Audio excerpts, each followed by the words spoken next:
said I'll be gone till November, I'll be gone till November. Welcome back, episode 83, actually 83 this time, because I said 83 last time, of Revisited. New creator, kind of a new topic, because I don't think we've ever talked about YuYu Hakusho.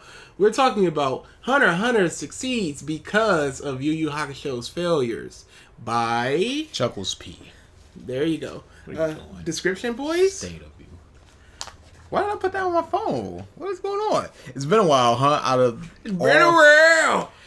all the full shows I've done in the past few months, YuYu Hakusho is easily the one I've had the most fun with. Because of that, I just wanted to talk about it. Has it?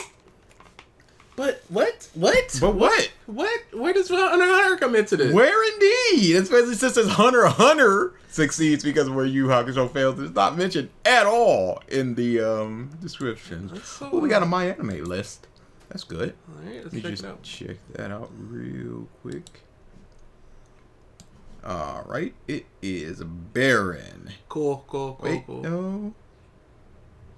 All manga, there we go. So we got... Still not a whole lot. We got... Wait, why do you keep... Okay, fine! Berserk. Dan. Jujutsu Kaisen, Made in Abyss, My Hero, One Piece, Shohak Shoten? Let me see. I don't know that one, but Dan is one of those. This is the new wave of shonen, and it's so incredible. Spy Family, Chainsaw Man, Goodbye Eri, Haikyuu, JoJo. Must have just read the manga. Look Back, Promised Neverland, Takopi's Original Sin. Not a lot there. Not a whole lot. Especially considering they were online 7 hours ago. Alright, then. Real quick, just check the anime. Sure thing. Oh, the anime is so much more. That's what it is. They're an anime viewer. Just hit a couple of the big ones. My Hero, Elfen Lied, Fire Force.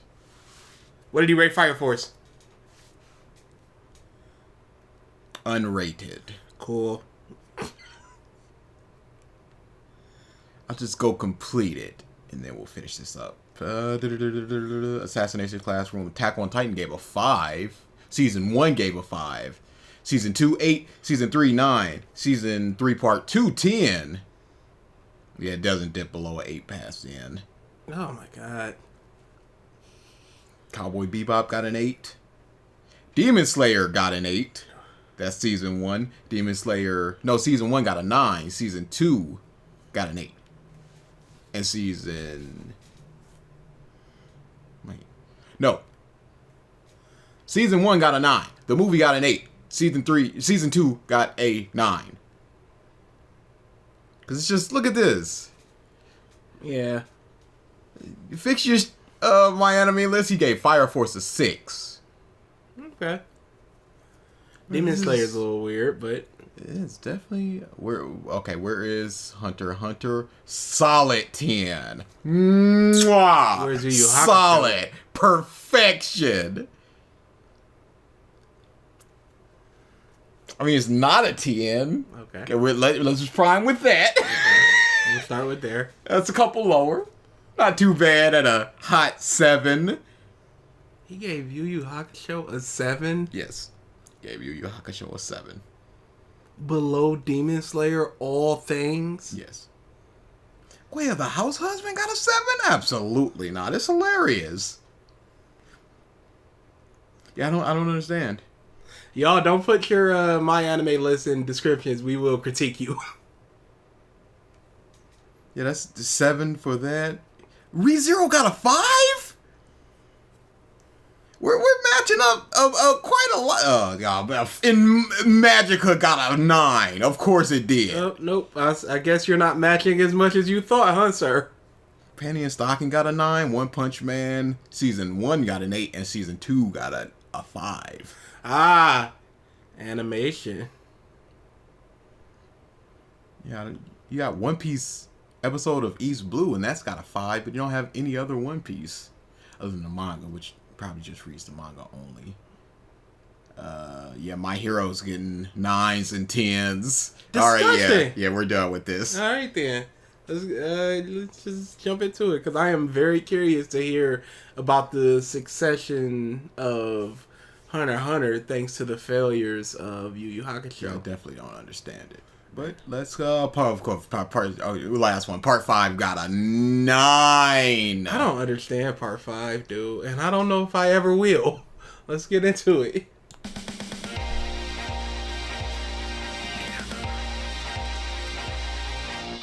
Yu Yu Hakusho is, in short terms, a brilliant cacophony. Could you... Yeah, I'm gonna move it.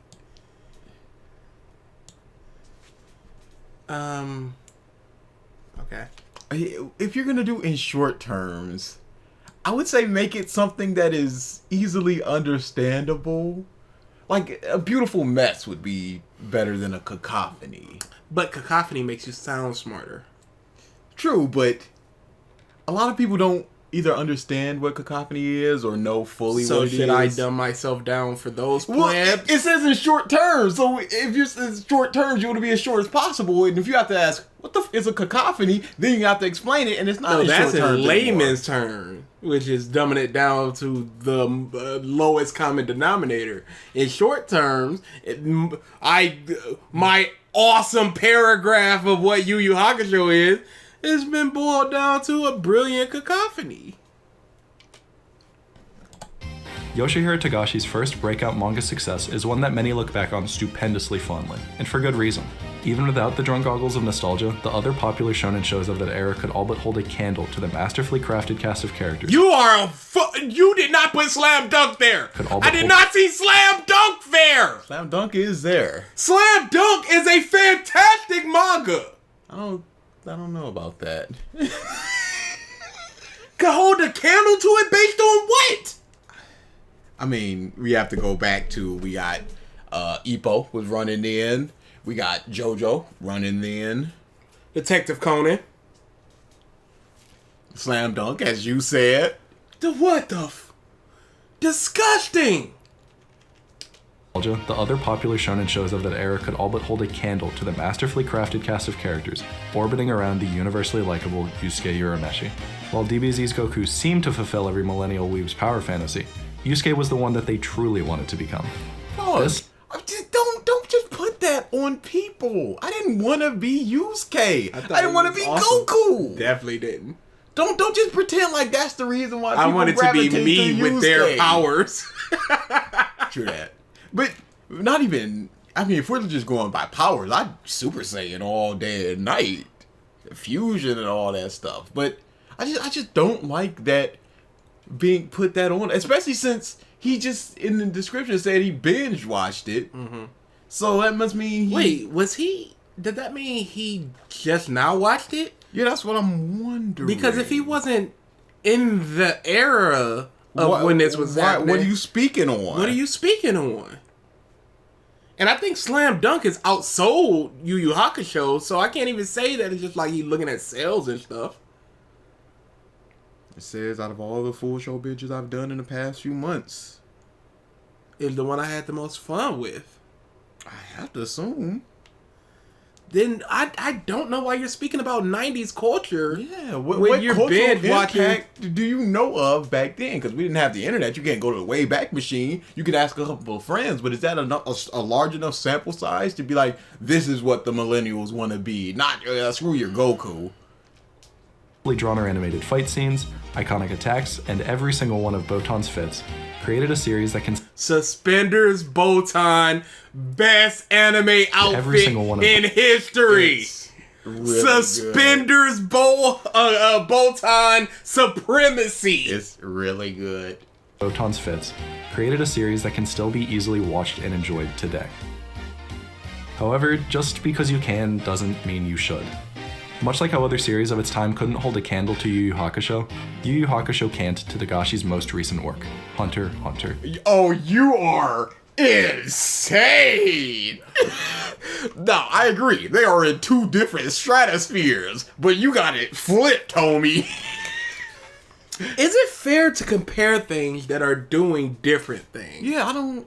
Because is it fair to compare Slam Dunk to a Yu Yu Hakusho in terms of whatever the cultural zeitgeist space of that era was, when they're completely different things, accomplishing completely different things? Well, I think it's fair to compare really anything, so long as it's a comparison to be made. You can't be like, what's more delicious, a pizza or a shoe? That's something different. But I feel like you can compare the quality of them and say that Slam Dunk is more quality than... But as far as like... If you want to go slice of life versus something like a horror show and just go, which one has better characters?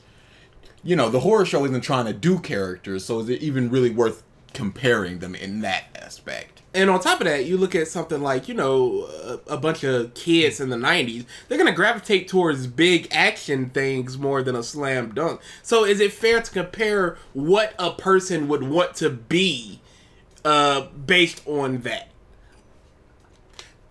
Hakusho is a brilliant cacophony, Hunter x Hunter is just brilliant.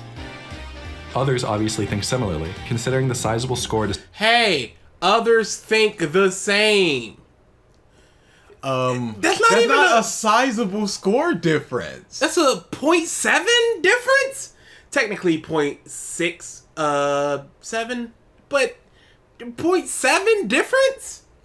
Now there's a lot more people rating Hunter x Hunter than Yu Yu Hakusho, but you know, it's not really... It's almost top 100. It's almost a solid 8.5. disparity on MyAnimeList. And we don't accept MyAnimeList as an aggregate site of quality. No. We've seen people legitimately just review bomb series because it's getting close to... There will be people that will just give a 1 to whatever number 1 is that's not Full Metal Alchemist Brotherhood. There's people that'll watch something like The Spy Family and then just go, this is the greatest thing ever, 10 out of 10. It's the new hype show. They watch 4 episodes and they're giving it a 10. 10 out of 10. And they never go back to revisit that score. It's just forever 10 out of 10. Essentially just across the board 10 out of 10 that's going to bump it up. So is that better than a Steins Gate? I can't say so. I would not say so. But just looking at it as the community says this, it means almost nothing. Now, going back to the beginning where we looked at your individual lists and your individual scores, that's where you take... That's where it's important. Yeah. Just on the individual level, not just on the grand everybody level. I don't care about everybody. Mm-hmm. I hope to explain this away by the difference in age of the shows and the resulting animation qualities, but look, between these two on the score... Hey, why aren't you showing the score of the original anime for Hunter x Hunter? And comparing that, if you're just going to say, I'm not going to dismiss this because of the animation quality, what's the original score? It is 8.4. Whoops! With less people reviewing it than Yu Yu Hakusho. It's almost like it got a huge bump when the animation quality went up on the anime side. Story could still be the same. I'm sure it's roughly the same. There were changes in the 1999 Hunter x Hunter. I don't know exactly what, but there were. I remember people complaining about changes. That's why I say roughly the same. And they just flat out did not do Chimera Ant. They probably did not have the time. They didn't either. Probably just or not the popularity. Probably not the popularity. I don't know when the Chimera Ant arc came out, so it might not even have been time for it. And they probably knew it was ending, so they just gave it the ending. So who knows? But yeah, that's a pretty big disparity between. Let me real quick check the mangas. Mangas are probably blowing Yu Yu Hakusho out of the water anyway, but it's worth at least taking a look at. Mm-hmm. I don't know how to navigate this site. There you go. I guess we're not taking a look at. No, I need to look for Togashi. And if I look for Togashi, then I'll see all the works that he's gone through. Why is it all the way at the bottom? Fantastic. Okay, so here's the staff. Togashi is not there. Okay, adaptation. Hunter x Hunter. Thank you. So, the manga for Hunter x Hunter has an 8.7. Okay. And... Other works by creator, maybe. There we go. Togashi, thank you so much. And YuYu Hakusho has a 8.2. So yeah, just not even that big of a disparity even in the manga. A 0.5 disparity. So don't act like there's this huge gap. A huge gap would be like if YuYu was like a 6.87. Script written February 2019. Video released March 3rd, 2020. What?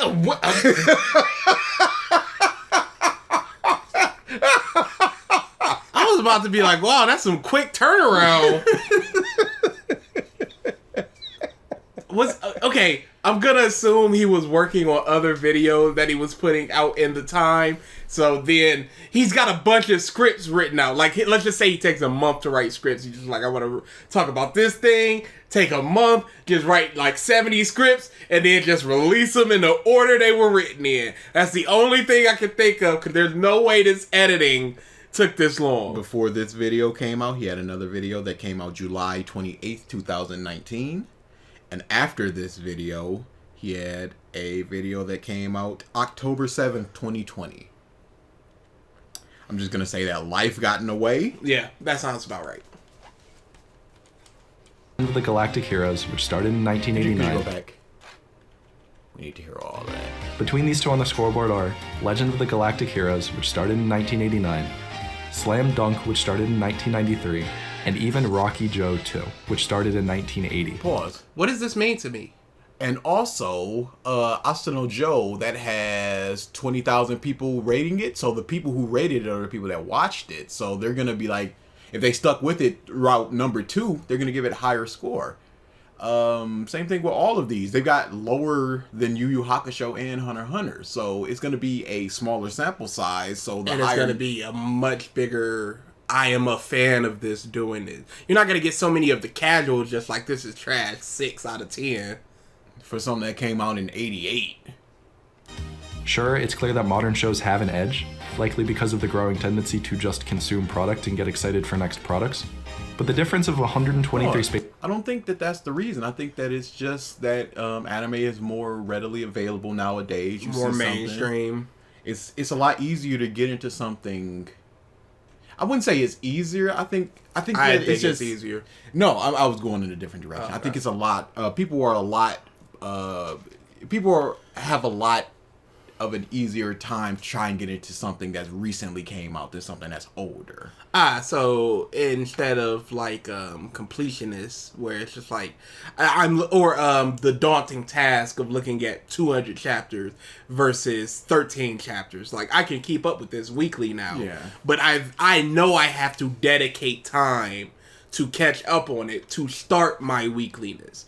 It seems very, but that seems very instant gratification-y, whereas like I want to be in the discussion as soon as possible, so I'm gonna catch up in this 13 chapter one, and now I can go to the Reddits and consume all the analysis and stuff, whereas it could take me a month and a half, 2 months to read the 200-300 chapters for me to start being able to talk to these people about this thing. And that could also be a big factor in why people consume more things that are coming out nowadays instead of some in the 80s, because there's a bigger community of people willing to talk about it than something like an Asano Joe or a original Gundam, where you'll get a small sect of people, a couple of people on Twitter or something, but you won't get that hype of like a Demon Slayer or something. Yeah. See, that's interesting, because I've discovered that I really don't care to discuss things with people for the most part.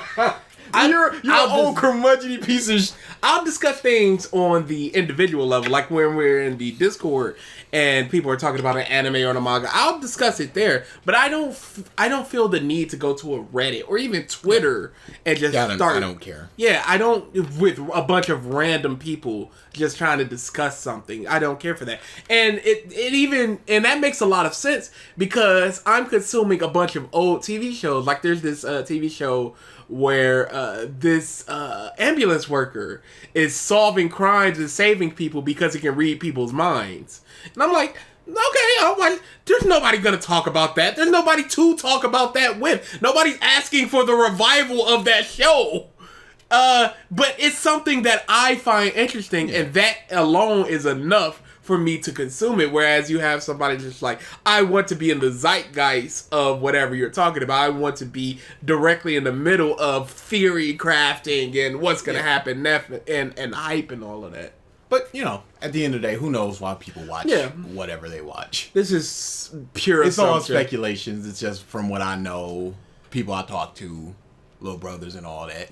Bases on Mal's rankings exist for Hey, other hey, reasons. Eric, scat dance. Hey, Corey, scat dance. Flame of Wrecker, you pieces. Trying to call me out. Shut the f up. Shut the f up. Pieces.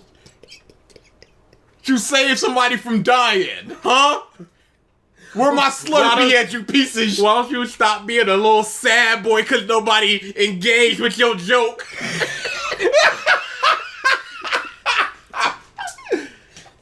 123 spaces on Mal's rankings exist for other reasons. I assert this: Hunter x Hunter succeeds because of Yu Yu Hakusho's failures. In other words, Yoshihiro Togashi learned from his first major outing as a long-form mangaka, taking note of all places his first series failed, so that its subsequent could become one of the most well-written series of all time. I don't Can you necessarily agree explain with that. contracts to me, sir? Could you explain how they're formed and all of that? I would love to sit down and just ask somebody to, hey, Kurapika, they got somebody up in the chains. They're a Spider Troop member. They say, I am no longer a Spider Troop member. What happens? They renounce their membership. What happens? Show me in the manga, not what you guess, not what you assume. Show me in the manga, because that could be the difference between life and death for the character. If they're still in the chains, and he goes, I renounce my membership, and he just dies, you go, whoops. But if he doesn't die, it's go, okay, now what? Is it what Kurapika perceives as the Spider Troop member? Is it the tattoo? Is it once a Spider Troop member, always a Spider Troop member? Because we had that person that had the fake tattoo and was a fake Spider Troop member. If he used the chain there, would he have died? Or is it because he believes that they're a Spider Troop member and the fake Spider Troop member believes? Like, let's say there's a puppeter in the Spider Troop, and they're just like, I'm puppeting them to say they're a Spider Troop member. They truly believe it, and you, Kurapika, truly believe it. Would the chains kill him for using it? Yeah, there's a dude that's in the Spider Troop, but they're not actually the Spider Troop member. It's the dude behind the scenes puppeting them. So he grabs him and goes, he believes that he's a Spider Troop member. Would it work? And if not, is it an intrinsic law of the universe that is willing his nin to accept or perceive whatever this Phantom Troop is? See, that's the problem. That's where the questions come from, and that's just with his chain thing. That's just with his restriction of I can only get a Phantom Troop member. There's so many questions around that there, just right then and there. Extends into a huge number of endless minutiae. I found 3 major categories that seem to be where the most progress was made.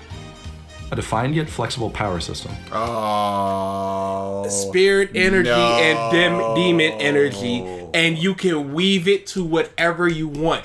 Well, doesn't that sound a very lot like Nin? Yes, but then you got contracts, and you got that big hexagon. That's where people always point to. But what's the hexagon mean?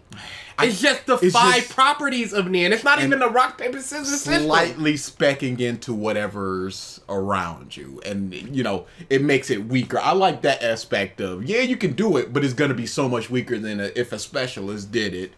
Or whatever your affinity is for. I like that aspect of it, but it doesn't really come into play. It's not like Gon's just like, I can use paper, but it's going to be a whole lot weaker. No, paper has its aspect because it's a long range attack, and when he used it, it works. So there's not really too many instances of somebody specking into something else, it being so much weaker, but it's like, this is a distraction, or this is it's going to be weaker, but a 1,000 knife cuts, that's going to hurt. And we can't even talk about whatever Nin beats are because we haven't consumed wherever that is. A more grounded treatment of death. Kite resurrected. Yes. And an elimination of Deus Ex Machina. Gone? big bird peck Kamugi. Oh my goodness! Poor man's Rose? How else were they gonna kill Merowyn? Come on now, dude, you can't do this. These are also known as the 3 Ps of bad story writing. Power levels, pretending characters aren't dead, and poorly preparing the protagonist before pitting him against his opponents in a climactic battle they can't win without the looming hand of God helping them at the... How else? Okay. Power levels. There is a power level in Hunter x Hunter because Merowyn just popped out the womb strongish, and it's just like nobody could beat him simply because his power level. He didn't train his nin in any special way. He didn't have years of practice in any special way. He was just a strong, powered pretending characters aren't dead. Kite is not dead, resurrected. It happened. It happened.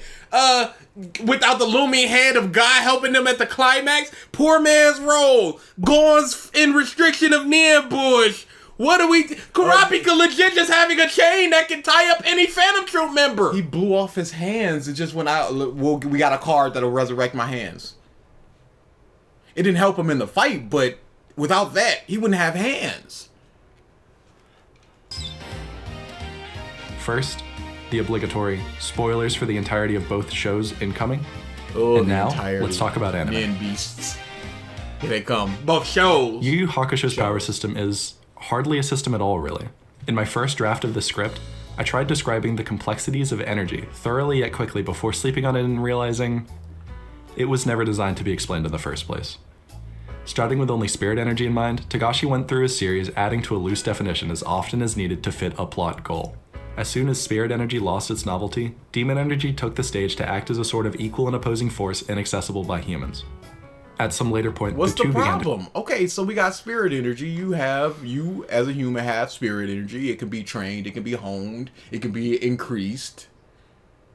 Certain people have it just inherently within themselves. Like Kuwabara. What you just brushed over that like once it lost its novelty. What do you mean by that? What do you mean that I can't argue that because he didn't say anything. He just went When did it lose its novelty?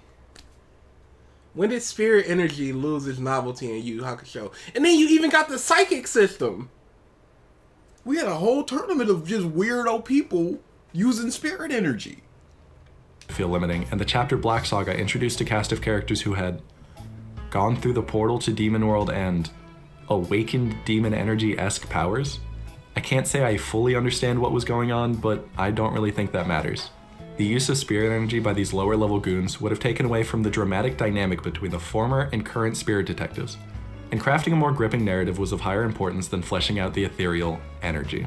However, Togashi came to terms with the fact... What is the issue? What can you point to and go, what's the problem with what is not explained in this system? I don't think that's his problem. I think his problem is that it's not thoroughly explained and explored like Nen. But what do you need explained more than humans have spirit energy, demons have demon energy? What more? Like what enhanced your knowledge of, or not knowledge, but your enjoyment of Yu or Hunter x Hunter over Yu Yu Hakusho because you know how Nen works roughly.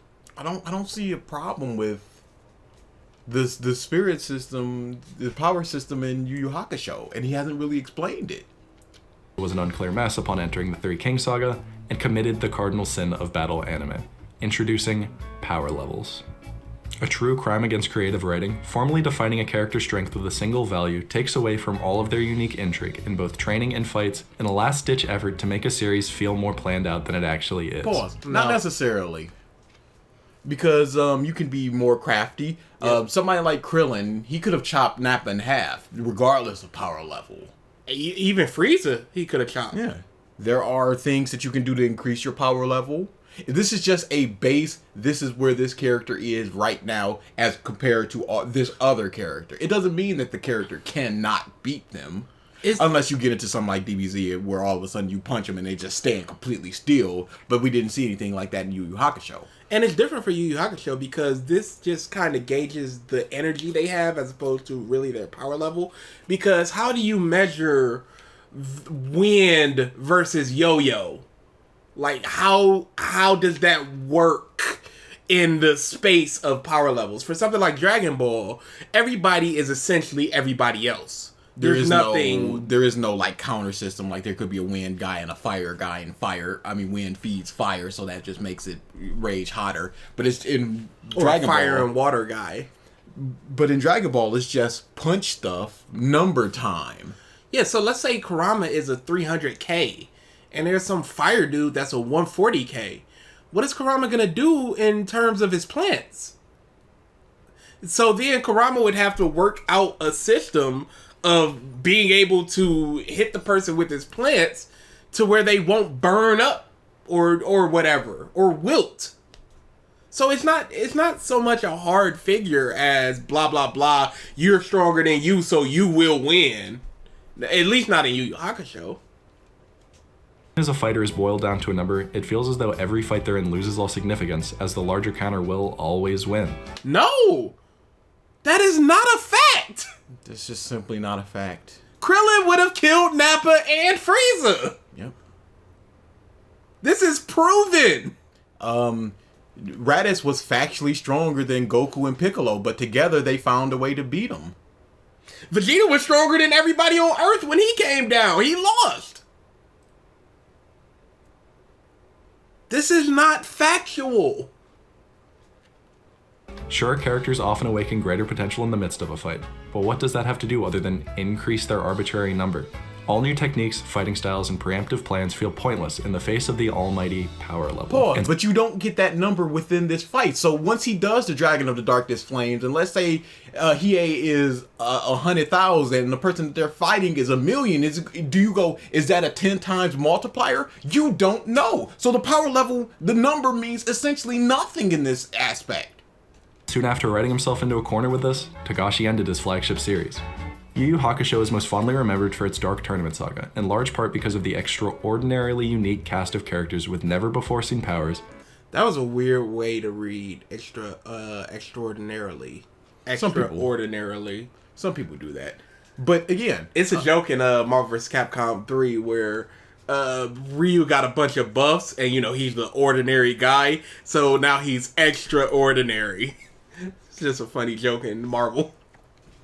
But yeah, as far as this goes, there were within the tournament, the Genkai tournament, there was a bunch of powers that we've never seen before. Any power that we've never seen before is a power that we've never seen before. Just saying a new power means essentially nothing. In large part because of the extraordinarily unique cast of characters with never-before-seen powers, voiced in English by a diverse, multinational crew. That means nothing. Why is it Three Kings the same then? Wouldn't it be the same then? Multinational crew? Do you have where somebody like Chris Sabat was born?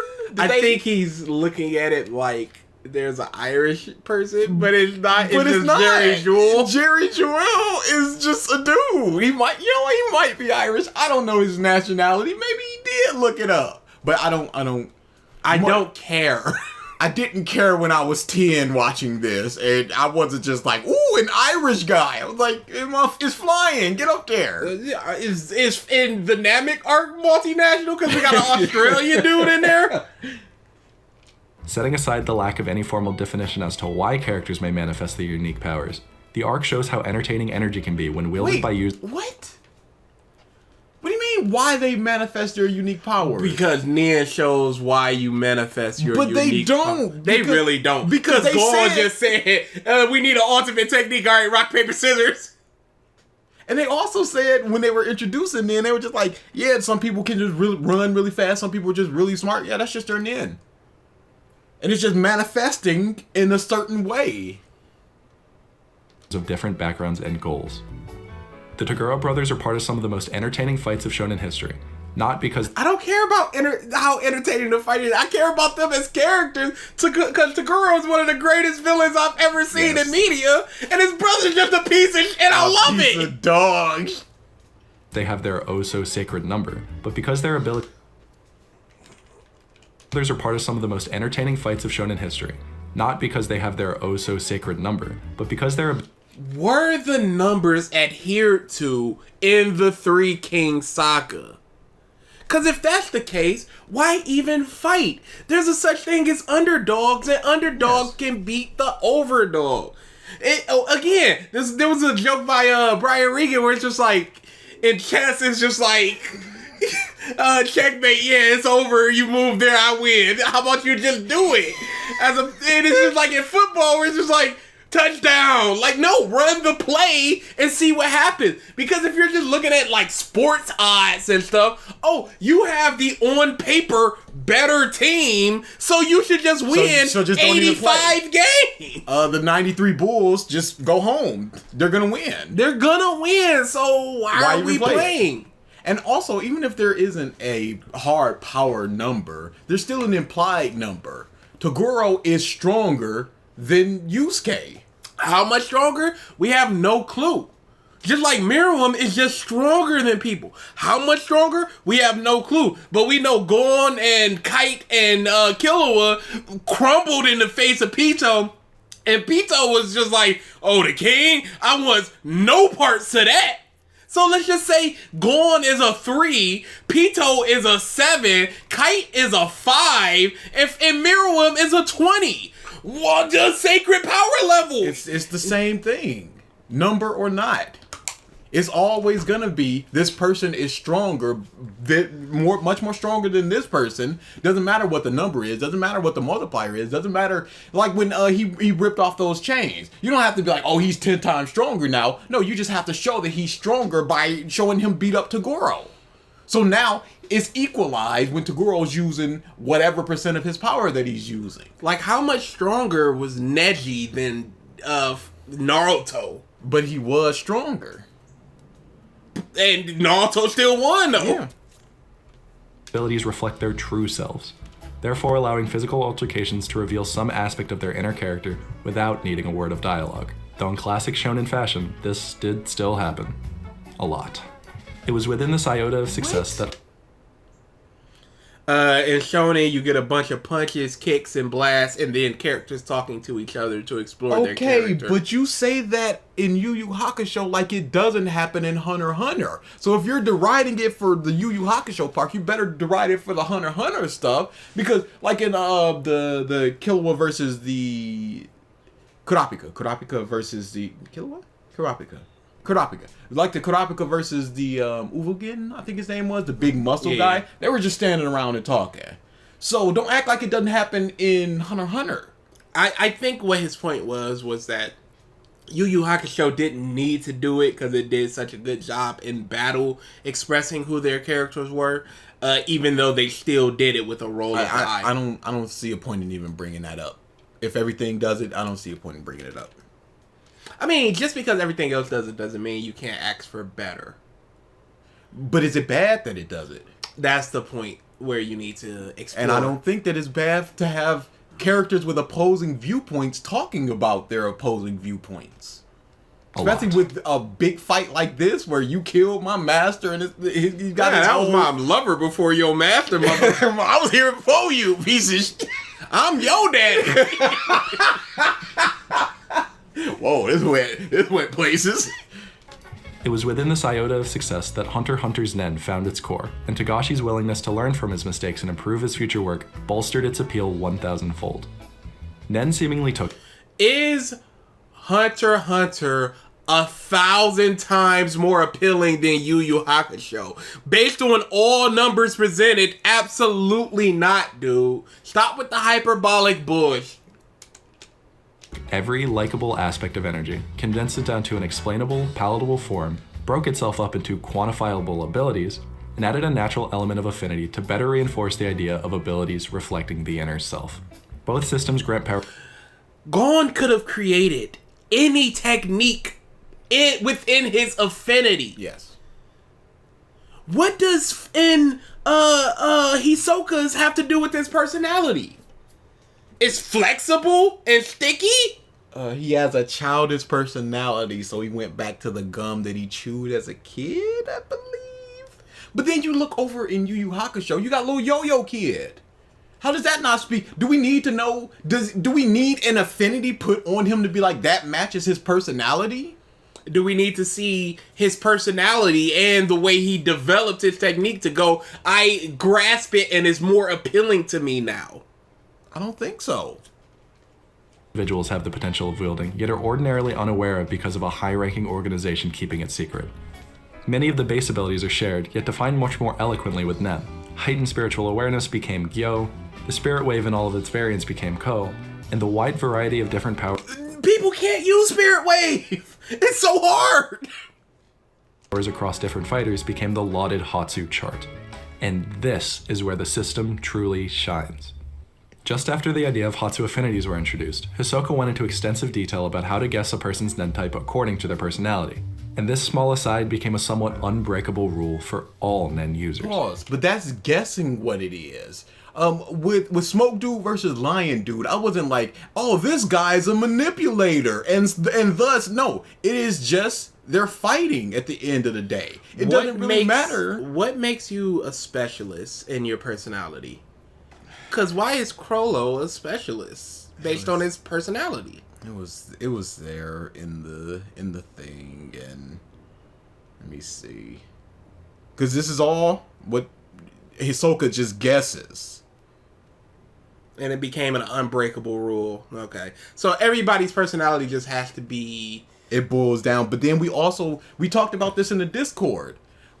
Say that you're brash. You're not always brash. No. Sometimes you're jokey. But when it push comes to shove in a battle situation, you're going to be brash. So does it take the battle situation into account, or does it take the happy-go-lucky, most of the time you're not in a battle situation, into account? Is it your outward personality that you present, or is it what you have inside of you that all humans have the capacity to have? All humans have the capacity to be unempathetic. For example. So does it take you outwardly being unempathetic, or does it take what you could be into account? Specialists are independent and charismatic. They won't say anything That's important. Hisoka! They won't say anything important about themselves and refrain from making close friends. However, because of their natural charisma that attracts others, they will always be surrounded by many people. Because Specialist is unique and can have many different... Oh, man, whatever. But, yeah, independent and charismatic. What if you're one and not the other? Is charisma a personality? Is it a personality trait? What does it take into account with... Because if you're independent, that means that you're away from people. Like say right now, a lot of people are working from home. What if you're just working from home, not seeing anybody? Does your charisma wane? Can you say that... Does your independence go up? Yeah. Argumentative and logical is manipulators. So logical said you get hit on the head. Is logical a personality Is it a personality trait? Conjurers are typically high strung. What if you meet somebody and you get out of high strung? Do you go into something mellow else? out? Because you can do that. And again, you're high strung, but you smoke weed and then you're chill. Is it once you learn the Nen system, right then and there, it's just like that, whatever your personality is right now, the most prevailing aspect of your personality, that's what we're taking into account? Or is it in your highest moments, you're going to be an 80 funny, but you're going to be an 100 coward. So we're going to take that 100 coward because that's your highest moment. But how do you determine that? How does the Nen itself determine it? Maybe Nen within you is shaped by your personality, so the most prevailing of traits that you've exhibited so far has... And maybe it can change in the future. But that's a maybe. Yeah, this is all speculation based on my point. But even still, like... Say there was 100 times that somebody's robbing somebody and you run, and 101 times that you try to stop them. Do they take that? Okay, that's one more time, so you're 1 point more brave. Yeah, I'd have to say so. And but you're still fairly cowardly at that. No, because are you born with Nin? And if so, because he said that anybody can use it. Because if so, your personality is vastly determined by your environment and stuff. So it's not like when you're born, your Nin is automatically like, oh, you're an emitter. You have to get a personality and become a person to do that. So it has to change. It has to be able to grow and wane based on who you become and who you're becoming. Because if you grow as a person, let's just say you don't really care about other people. You lack a lot of empathy for other people when you're like 9 to 11. And then when you hit 17, you're like, I've seen the world, and this which does it take into account more? And does it change now? Like, your moves are based on being an emitter. Does it now take into account everything, and now that emitter ability is weaker because now your affinity is actually for manipulator? And now you need to learn the ability of a manipulator in order to greatly utilize whatever your greatest Nin is at the moment? Hey, these are some questions that we have. And in battle, if you're angry, like, let's just say... Does that lessen the emission? Can you get more angry and just like... if you meditate and you're just like, I'm breathing, I'm trying to calm myself down for this fight, are you still the high-strung person? Or in the personality, or is it something different now? Like, so let's say somebody like Kurapika, he's fairly calm in battle. Mm-hmm. So he's got his whatever he is. But let's just say one of the Phantom Troop members goes, I killed all your family. He goes into short temper and impatient, not detail oriented, short temper. That's the emitters. So if he was to use an emitter move, would that be more powerful in that moment because he's more short tempered at that point?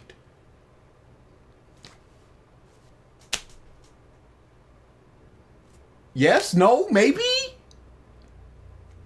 No real explanation. And again, hard rule. This is Hisoka's assumption about that. And when has this hard rule been explored to a degree where we can go, this is absolutely the rule and it is unbreakable? Glance this may seem restrictive, the 6 different, very vague outlines for personalities can be used to define nearly every real-life individual, and the corresponding definitions of each Nen type are equally as nebulous. The stated potential to still manifest abilities of a non-affinity Nen type means nobody is ever restricted to a single Hatsu, and this is naturally balanced by a reduction of max potential in those powers. And just to top it all off, specialization is literally a anything I think of that doesn't fit into the other 5 categories option, which Togashi wrote in for himself and chose to make liberal use of through various top-tier villains throughout Hunter x Hunter. Okay, so how is that...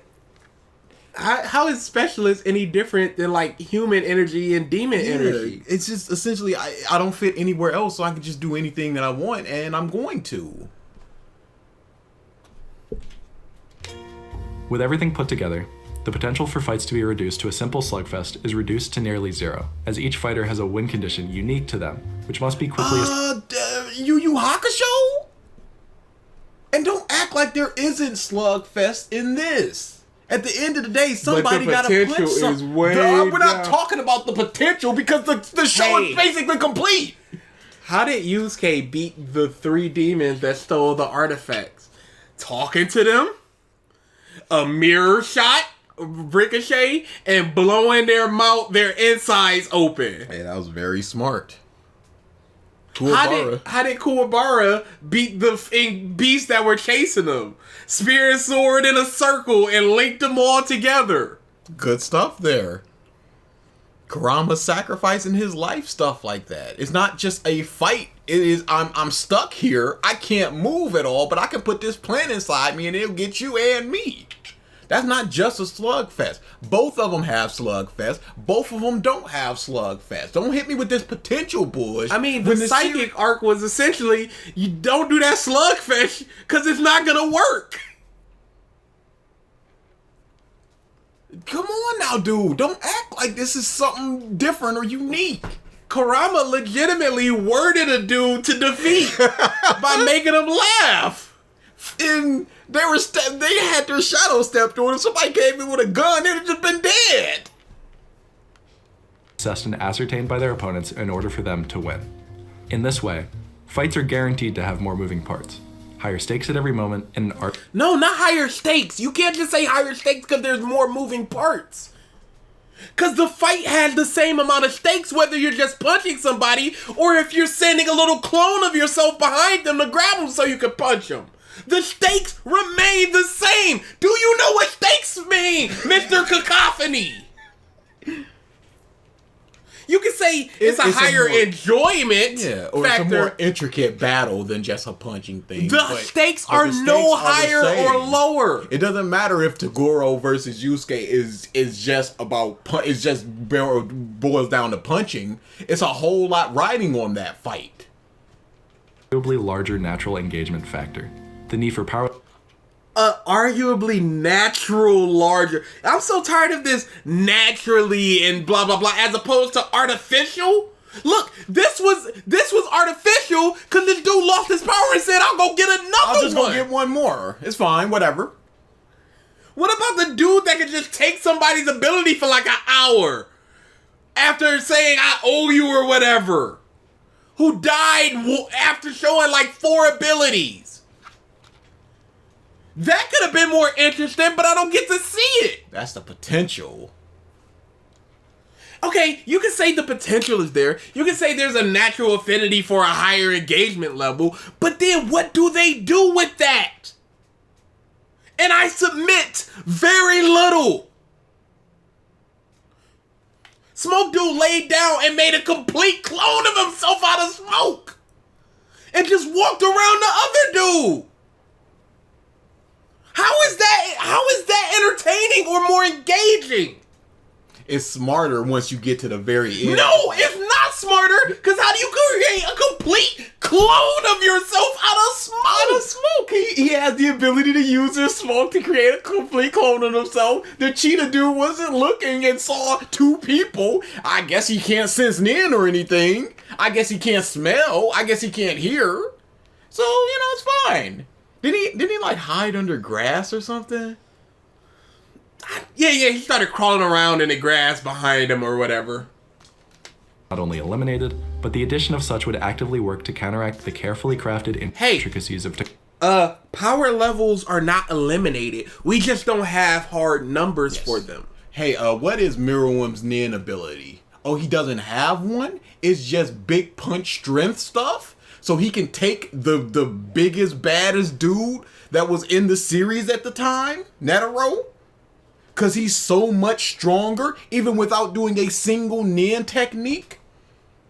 He just came out the womb with Nin. Legitimately. Pito does not use Dr. Blight in battle.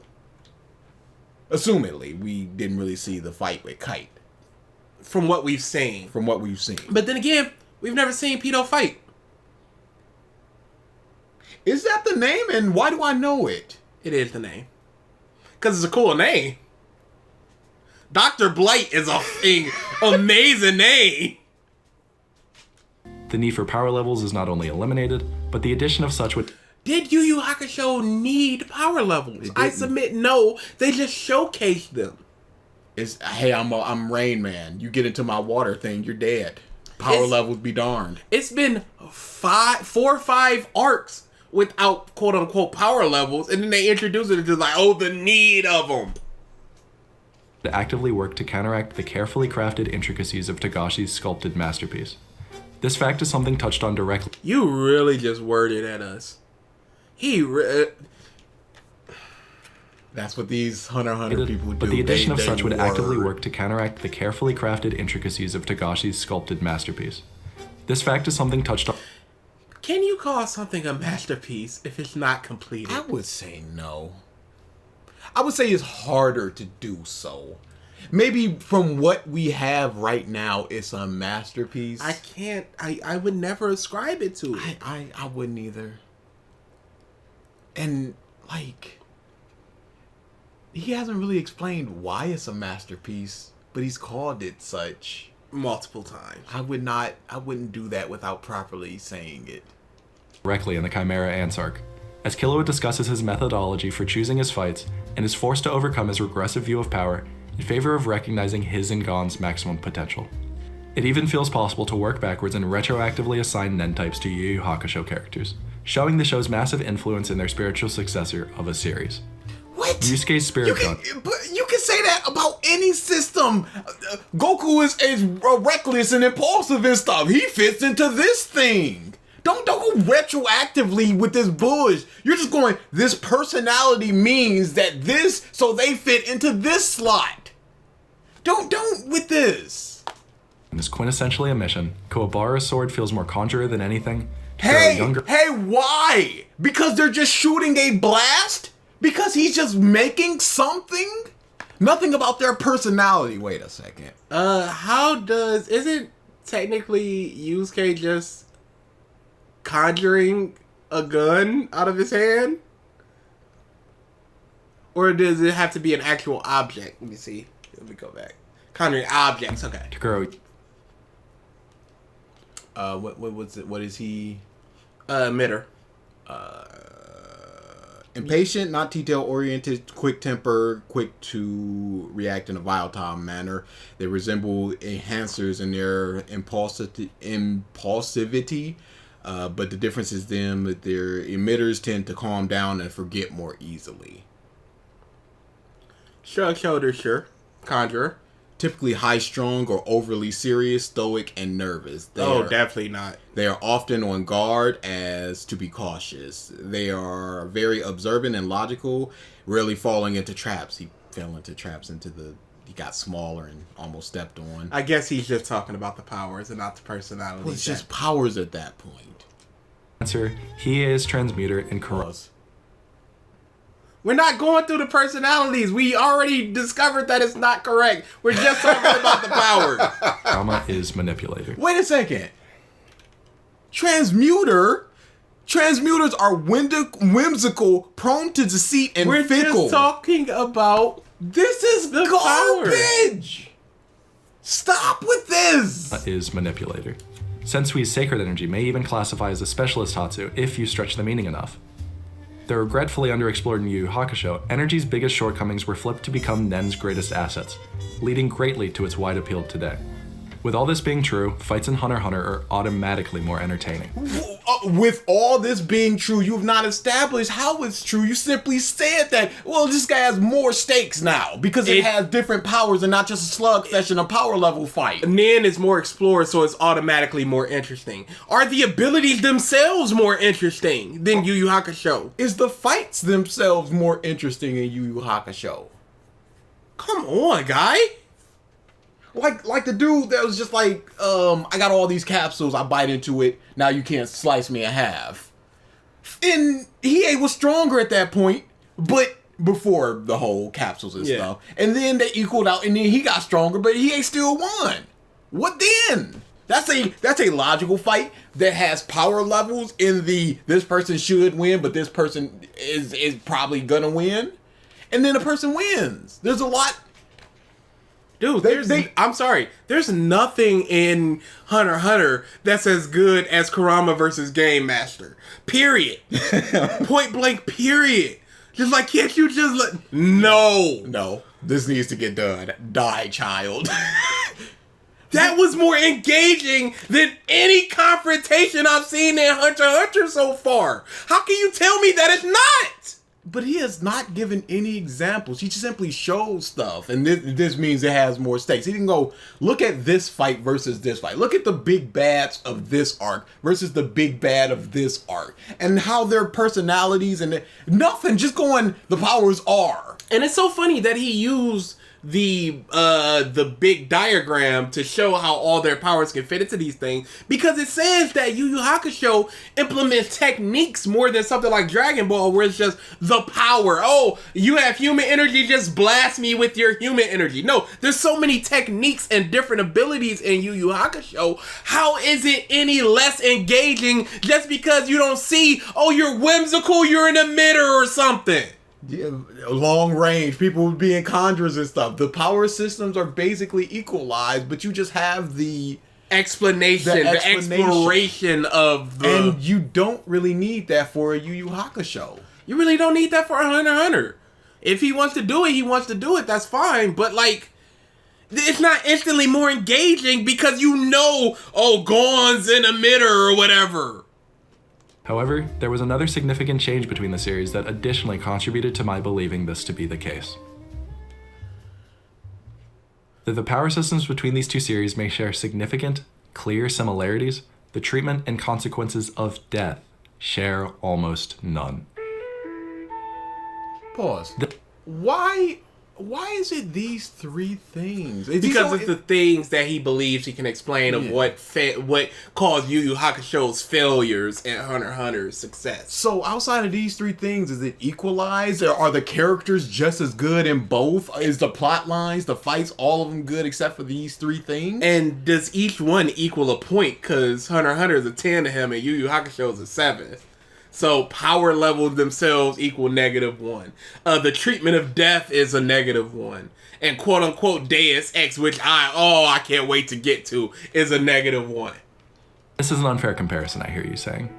And I completely see where you're coming from.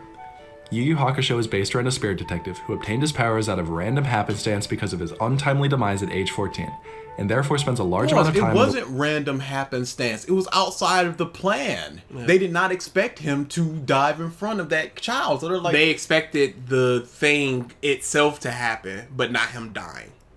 That wasn't random happenstance. That was Yusuke being a good enough person that he's willing to lay down a life for a kid that he essentially just met. And death themselves was like, oh, this does not fit into the plans. You can go back, I guess. Waiting room of the dead. But you have to boil it down like that in order to make it sound not as engaging or intriguing. Just like it's random happenstance instead of this intricate narrative and the world that Togashi built in Hunter x Hunter. Within the first 5 episodes, Yusuke dies and is revived. So of course... Hey, what about his classmates and teachers all surrounding his weight? And he's just like, nobody's gonna come, nobody's gonna give it. And Korebar's crying, just like, come back, you're supposed to fight. You're supposed to fight me. His teacher getting punched out because the principal's just like, how dare you talk about that young man like that? He could have been great. What about those moments? I don't care about how they handle death. I care about moments like that. I care about things like that. What about when Genkai died and Botan's just in the bathroom with the water on, crying her eyes out? So good. Just like, oh, everything's fine, la la la, and it's just crying her eyes out. And she had to take Genkai, and we didn't see that. It had to be in Koema going, did you take her? And she going, yeah, I did. What about when Korebar discovers and he punches Yusuke like, why are you treating me like some fool? How could you not tell me this? Oh, that's so and Yusuke just like, I couldn't deal with it myself. I'm sorry. It's not just the death and the resurrection and all that stuff. It's the stuff around it that's important. You're looking at it as simply they died and they were resurrected. Oh, Kuwabara, he got his guts blown out by Toguro, but he's just right back up. Genkai gets wished back to life. Toguro didn't want to kill him. That was the point. And that's the point. And he's gonna mention these things, but not the stuff that's around it that makes it important. The motivations and stuff. He just mentions, oh, Yusuke for random happenstance. He's boiling down. And his wish was fulfilled of Genkai coming back for winning the tournament. That's technically what happened there. Of course, death is treated completely differently. Yeah, I wasn't arguing against that. In this section, I only hope to explain why Hunter x Hunter's very different handling of death stands diametrically opposed. Hey, who died in Hunter x Hunter? Uvovin, or whatever that name is. Kite. Who was resurrected. Ant Queen. Yep, that happened. Freaking Heart guy that Killua killed. The butler dude. All the people that were gunned down in York knew. What is the substantive deaths there? Ant Queen, which is complete bullshit. Kite came back. Uvovin, but that was more like, we gotta get revenge for this bullshit. And that was more, we need to showcase the abilities of Kurapika, and this is what it can be. It can instantly kill this person. So I'm talking about the way the Phantom Troop treated it after the fact. to Yu Yu Hakusho's in its ability to make consequences feel both more legitimate and captivating. Yusuke's death is the quintessential inciting incident that drove Yu Yu Hakusho forward in its earliest moments. After dying, Yusuke had to undergo 5 straight episodes of arduous tasks to prove his ability and deservedness of rebirth, only to thereafter be required to become the poster child for the spirit world within the living realm. Obviously, doing something like this slightly trivializes death because it exposes the audience to the non-permanence of an ordinarily irreversible event.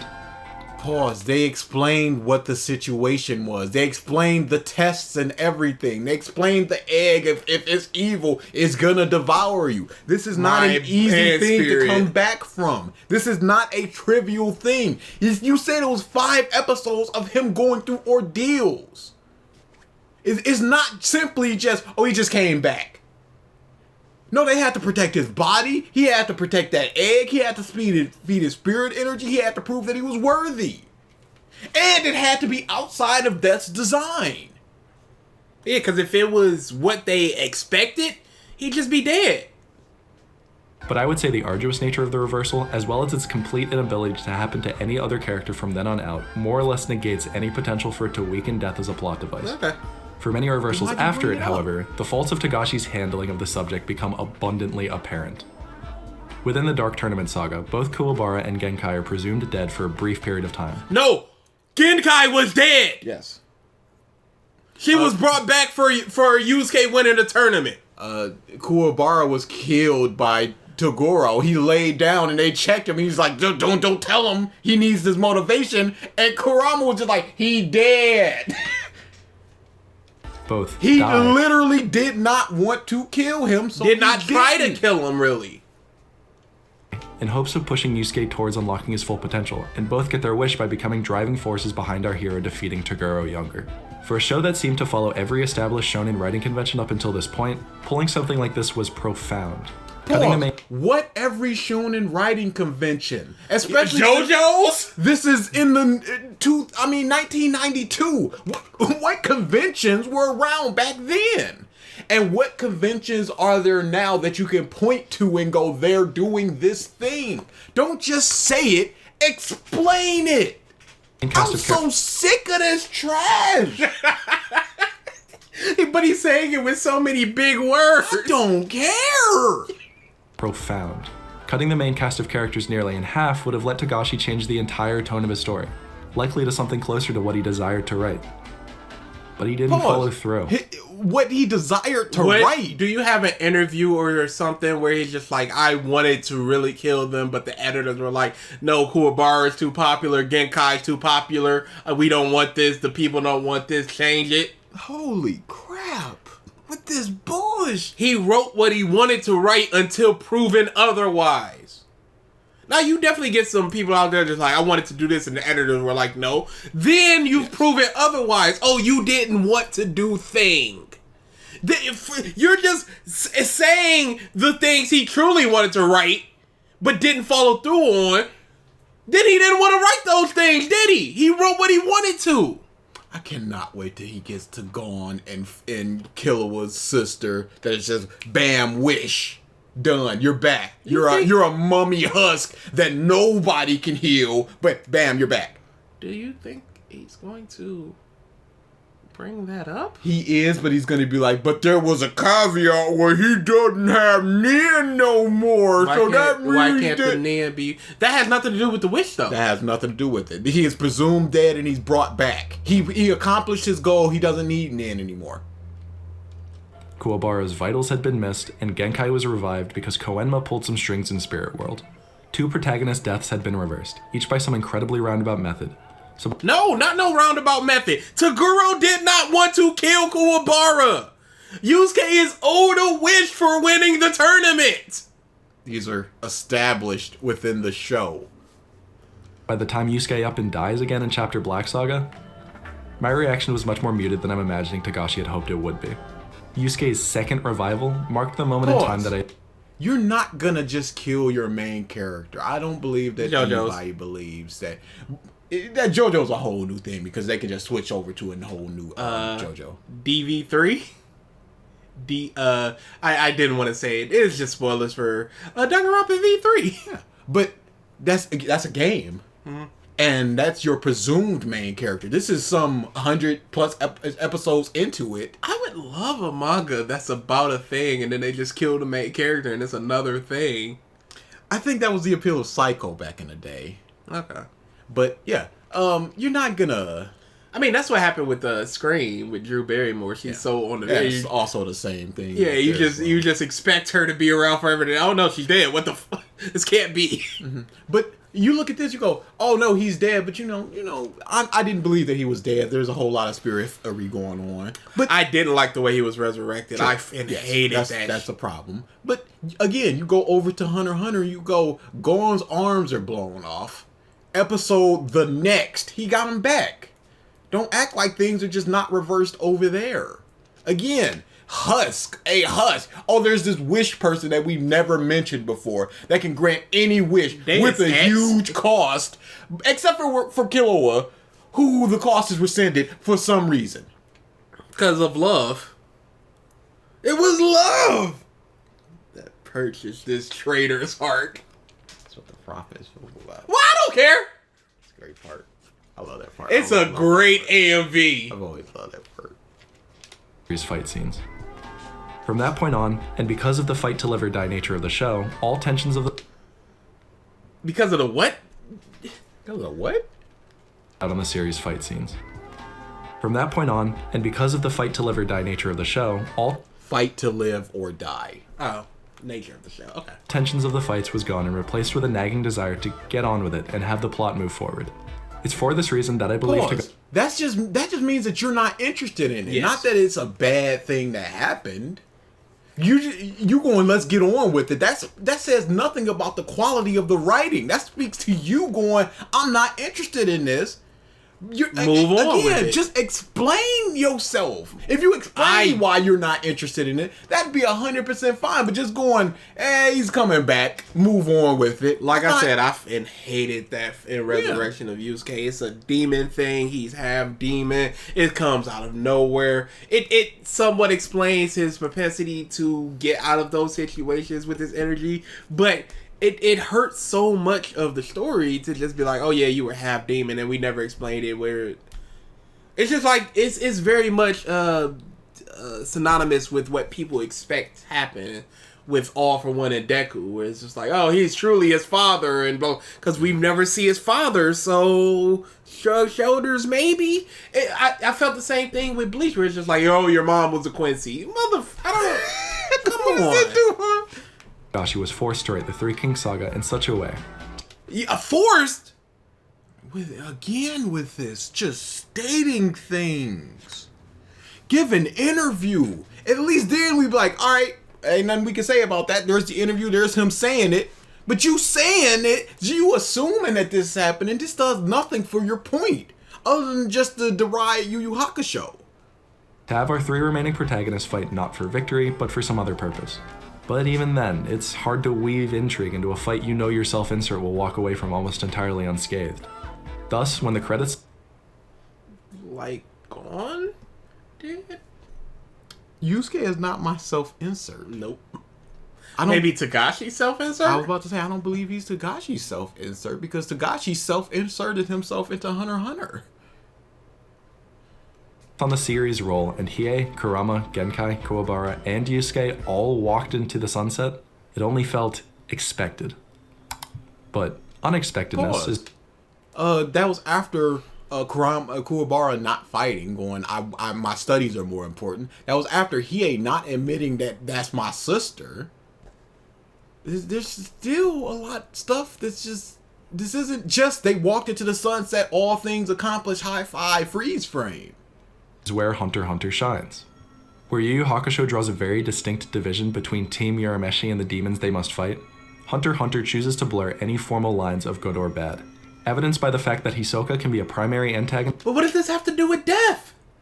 Which is your point? Yeah. Hisoka wants a fight, okay, but there's still clear good and bad guys.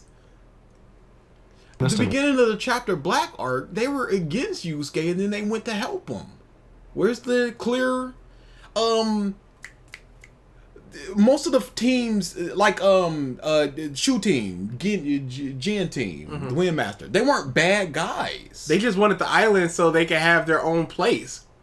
It was like we were gonna accomplish it together. It's like, I don't need you, WAP. People trying to get their master, and then they get taken control of. That's the blurred line between good and bad. We gotta beat these guys for our own Please tell me how to help you. goals. But it's this dude in the background where we cannot fight him. So we either have to kill these people or lose the tournament. But you just going, oh, Hisoka helped them that one time. One arc and a close ally in the next, there's no way to tell who the main cast's next opponent will be, nor who may become a potential ally. How can you tell that with anything? That's just like Hiei and Kurama. What are you talking about? Oh, Didn't that exactly happen in Yu Yu Hakusho? crap. Like, and also, what former villains were allies? We going, you don't know when that can happen, who can flip-flop, who can be the next ally the next time. Chameleon Man. Chameleon Man, some of the ants, Hisoka. Hisoka.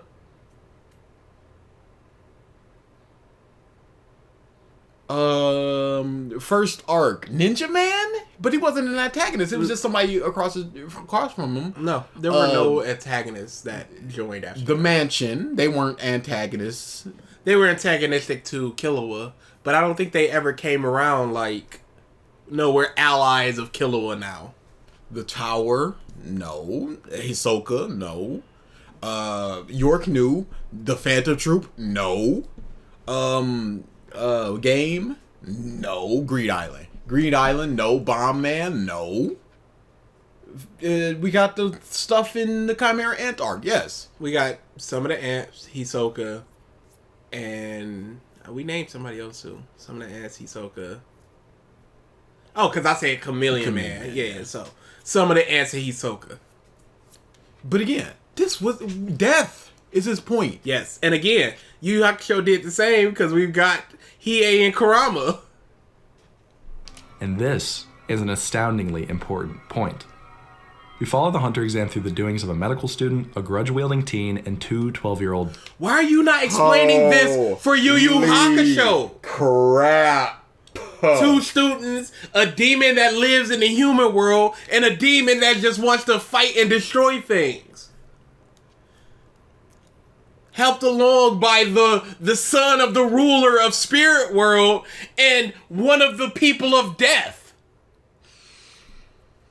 Why are we explaining this when we're just talking about death versus... Dude! He could go into... He is blowing this! Deep throating. But I assume he's going to go into... There's a higher chance that they can die because it's just some doctor. These are just some kids instead of these spirit But they didn't. They all walked into the sunset. He's a potential man. Yes, anything can potentially happen when the story isn't over. Gon could come back tomorrow with Nin. Potentially. Boys. The four pit up against a wild cast, including a snake charmer, martial arts master, and a trained wild animal hunter. And when their clearly more qualified counterparts start dropping like flies, you as a viewer are both meant and primed to feel uneasy. A bunch of fodder fail? I don't know these people. You're just telling me that they're good. You're legit sitting here going, a bunch of fodder people die, and now you're like, will our main characters also the die? Big hat girl! Look at her big hat! Look at it! You are unbelievable. I think her name was Ponsu. Yep, because you said it a lot. Look at her. She's got such outside of the hat. I honestly thought you were about to say she has such a big hat. I 1,000,000,000% thought you were about to Which, yes, she has does. such a big hat. She does have a big hat, but she has such a great design. I love it so much. I love the colors and the big yellow hat, green hair, red shirt. She's got like these tan pants. It's just a whole lot of clashing colors that I love so darn much. And she's got a really big hat. She's the best. She just died like a punk. What is that, Togashi? Guess that hat ain't protect too much, huh? That's not fair.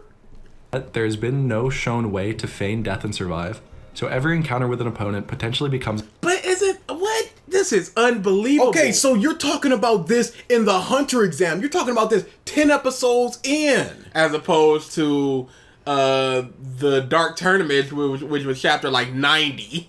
Or episode like 90. But he's leaning on Yusuke coming back to life through extremely extenuating circumstances that he already admitted that's just like... I'm gonna throw my hands up because that's not even a point. So outside of that, when was the next death fake out? The Dark Tournament.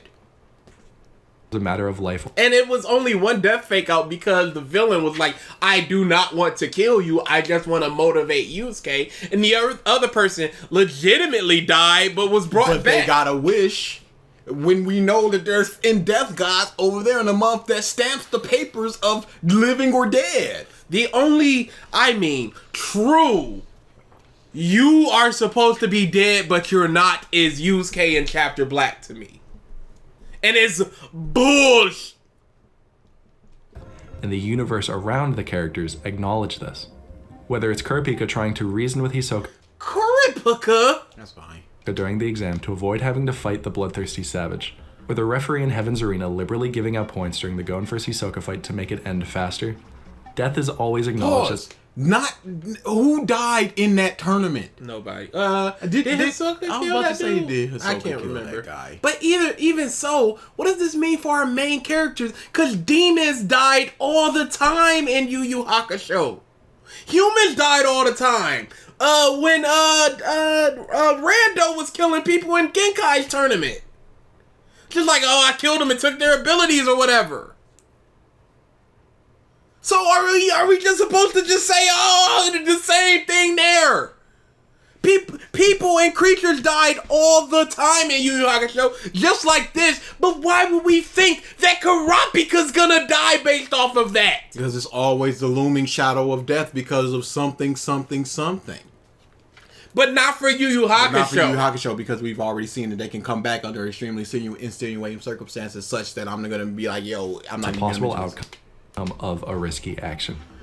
Though none of our four heroes die, they often find themselves making a deal with a devil or devil incarnate to buy themselves more time on our green earth. In helping to build a tonal throughline for the series, supporting allies like Squella, Pockle, and Goto are oft for frankly insignificant reasons. Hell, the most powerful hunter we... None of them had any sort of plot relevance. They were nobodies.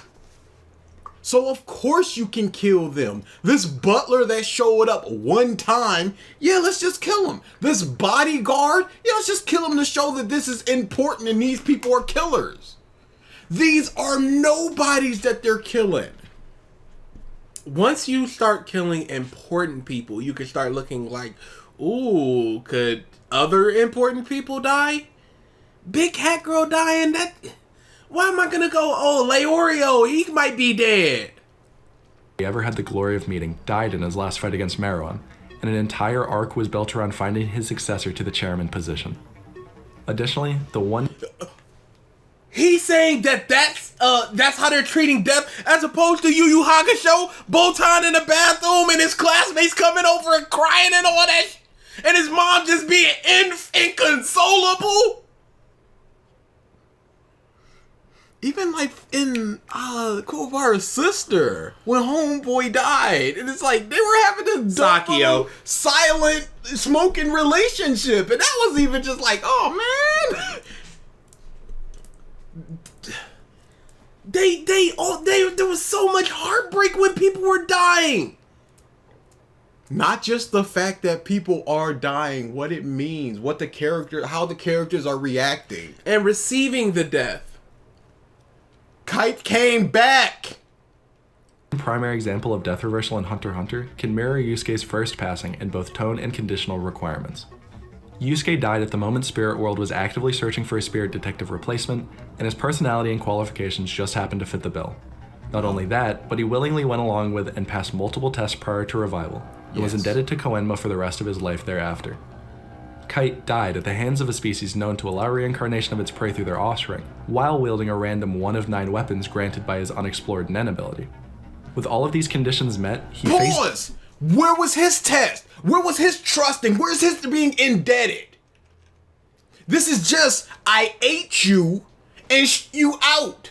And you also had this dumb number 9 that showed up that in it Ging had to be like, oh, he did have that thing.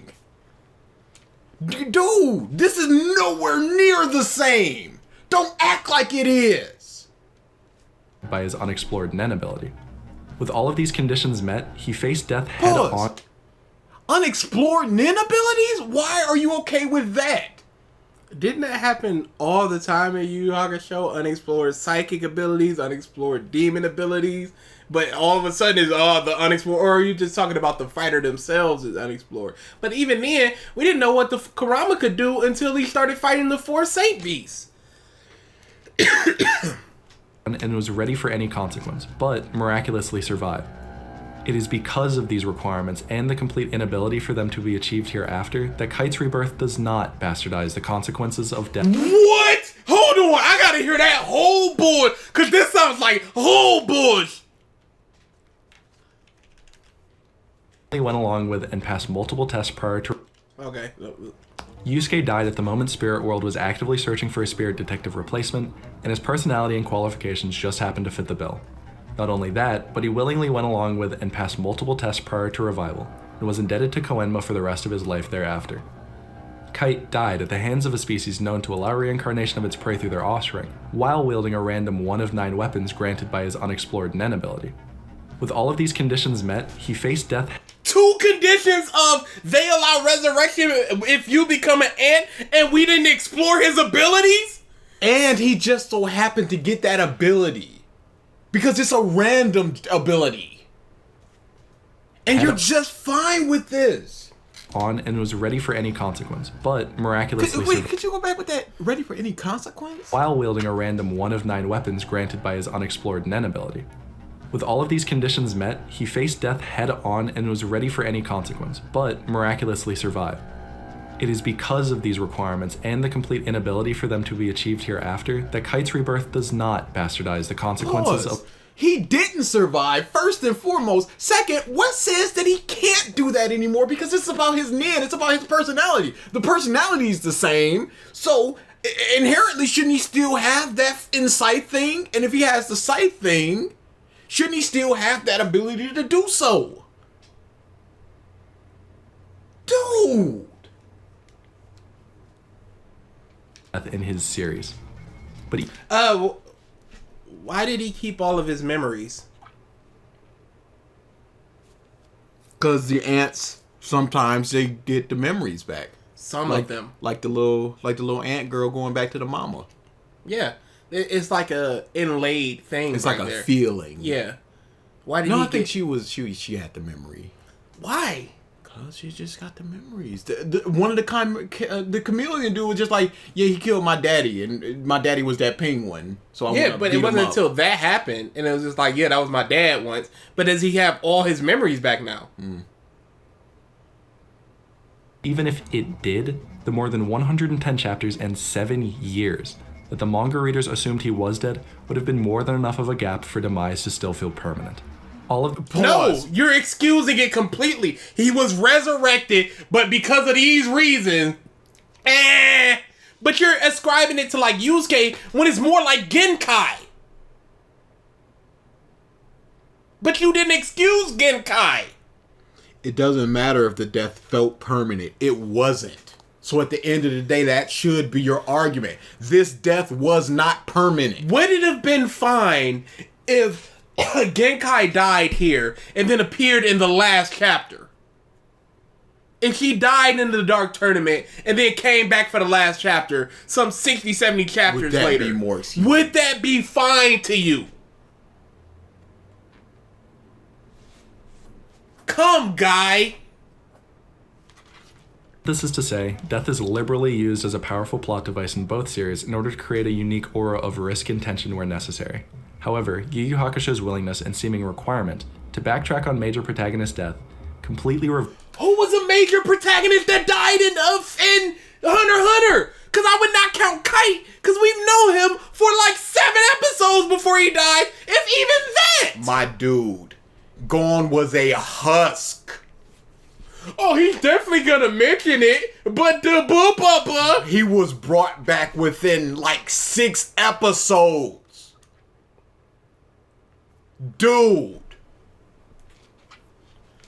Any of these vibes while diminishing the impact a true passing may have later on.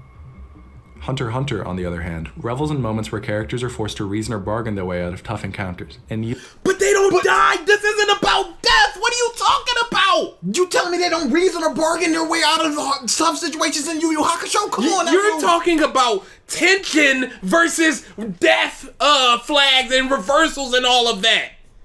This is unbelievable scumbaggery, dude. Unbelievable. his demise as the powerful force of nature it truly is. This approach to combat and confrontations, stacked on top of net abilities, make each and every fight incredibly entertaining. Though, do not miss... But nobody's dying! So what's the difference? You can't just say nin abilities as a whole. Are you telling me that there's no nin ability that you didn't like? There's no fight that you didn't like? Stop with the totality. Hear me when I say, there's one other writing practice that elevates Hunter x Hunter's writing from great to ascended. Yu Yu Hakusho is rife with Deus Ex Machina. All who watch the series remember the climax of the chapter Black Saga. Terrible. When Yusuke is Yes, revived because absolutely. of the actions of his demon genes from 40 generations prior. 100%. Miraculously unlocking strength rivaling Ryzen himself. Sure. Just remembering that moment, Gone? Did you just describe Gone? Did you just describe Gone getting miraculous strength to rival Pito? You have to mention that. If you don't, it's gonna be the slimiest thing in the universe. This will go to Hall of Fame instantly. He's gonna mention it, but he's gonna excuse it. I'm telling you. It can't be excused. You said he was gonna mention the Huss I thing. know I said that, but I'm stupid and don't listen to me. But listen to me because I'm smart. What are you, a crypto bro?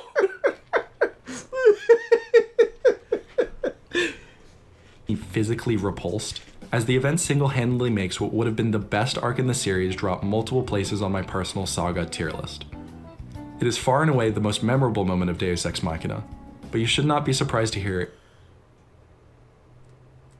He's playing Persona music. Is he now? Is that what that is? How do you feel about Persona music? There's so many, even if you're gonna use video game soundtracks, because they're very often not clean. Can we use some different ones? Nah. There was once, it was it was Hate Army Watch. It was either Hate Army Watch or Dick Stroking Vlogs, where they used a Legend of Dragoon music, and I was like, yo, Hey, look at that. I greatly appreciate the Legend of Dragoon music. Speaking of which, Phil is doing Ask the King right now. How is he doing? Well, what are we doing here, Phil? Why on earth would I be nervous just because they're there in person? Who cares, right? And then the third question, do you remember your first speech you had to do in school? Yes. Who wants to know that? Why are you folding your arms? What kind of question is that? You can make something up and it doesn't matter. Phil makes many things up. Like, his cleaning out the closet thing, people are like, maybe we'll get... Y'all know he arranged that closet. For a fact. What And are y'all if he doing? doesn't, he's going to have that static camera right there and he's going to pull out the things that he wants to pull out. It would very much help if he had a camera woman. Impossible. Well, She's too fat. allegedly too fat. God bless her. In a way, the most memorable moment of Deus Ex Machina, but you should not be surprised to hear it is not the only one. Not only that, but is perhaps the least impactful on my overall opinion of the show. Back all the way... Pause. You say it's the least impactful of your overall opinion of the show, but it pulled down that arc 3 spots. From perfect to I. I understand the overall. So that it was a 10, but now it's a 4, or let's say a 5. That takes it down. That takes down the overall perception of the show factually by numbers. In episode 11, Yusuke was seated in Genkai's tournament to fight Kazemaru, a ninja with mastery of spirit-seeking attacks. Yusuke, exhausted from his battle only a few minutes prior, seemed to be in an unwinnable situation. Having realized the only way to beat his opponent would be in a kamikaze attack, Yusuke trips and falls into a pond at the perfect moment to win him a complete victory on... That's not Deus Ex! It's a pond! He got lucky! He got lucky. He was clumsy. He wasn't paying attention to what he was doing. That's not God coming in and going, I'm gonna protect you, like in the demon, like with the in demon thing right there. Like with the literal Deus Ex Glow Girl in Hunter x Hunter.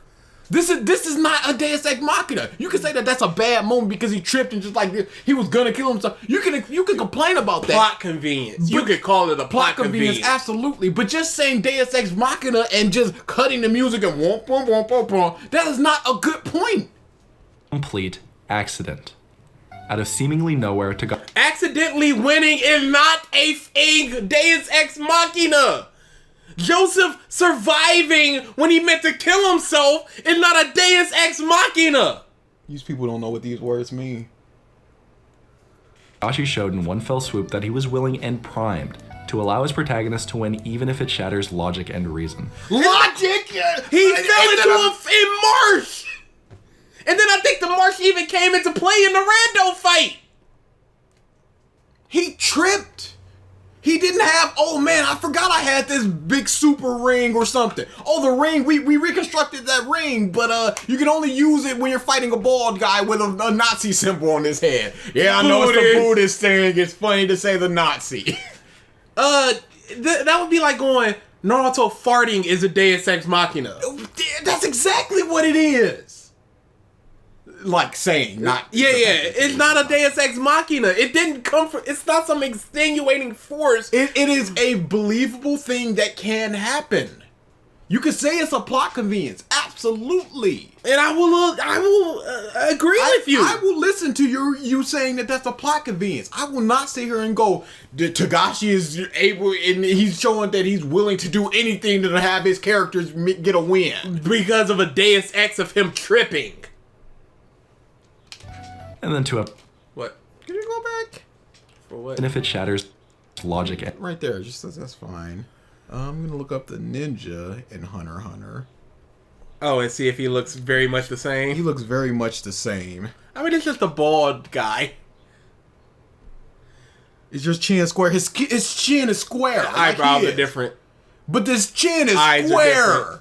His chin is Skin square. tone is different.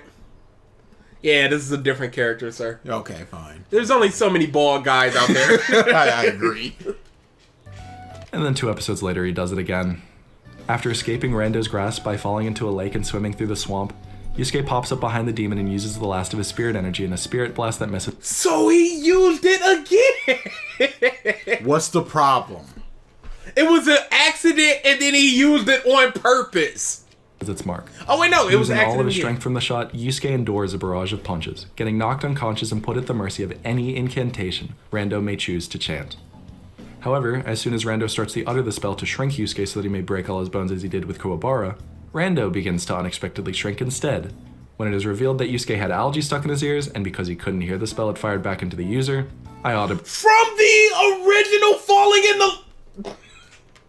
the... groaned. Deus Ex Machina, according to Robert McKee in his book Story, How about we look up the actual definition of... Okay, no, we'll use him. not only erases all meaning and emotion, it's an insult to the audience because it is a lie. What is the lie What's the here? lie?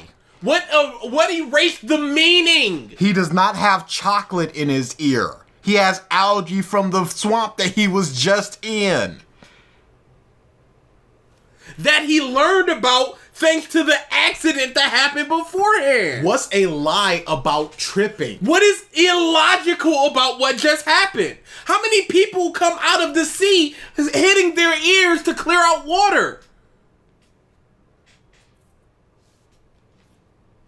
Again, plot convenience, we will listen to that.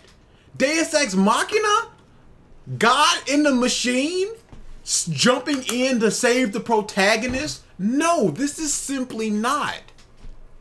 And again, that's what it means. God from machine. Algae in my ear after I was in a swamp? Are you serious? You believe that's a Deus Ex Machina falling into a swamp? Are you serious? You believe that's a Deus Ex Machina? Oh, let's get on the Hunter x Hunter. What about the husk gone and the wish granting sister that has never been mentioned until this arc? Consequences, hard consequences, except for this person, so you can get any free wish. Using it once ruins a moment that could have otherwise been made much more impactful by thoughtful and delicate story writing, but using it incessantly eliminates the appeal of your story altogether. But that's not a Deus Ex! If you wish to write a story where your main character is the underdog who has slim to none chances to win in every fight, you must make every single win feel deserved and be willing to have them lose for the sake of good writing. And for the third time, I'll say some variant of it in this video, Hunter x Hunter does just that. One of the most shocking things Hunter x Hunter brings to the table Is that gone? Why are you not showing like Kuwabara losing? You said that he was resurrected through a series of them eating and consuming their prey, and the in staff. How is the staff not a Deus Ex Machina? Why did the staff even do anything to the resurrection? Post-death men. What did it do? Something. I don't know what. I don't know either, but he mentioned it.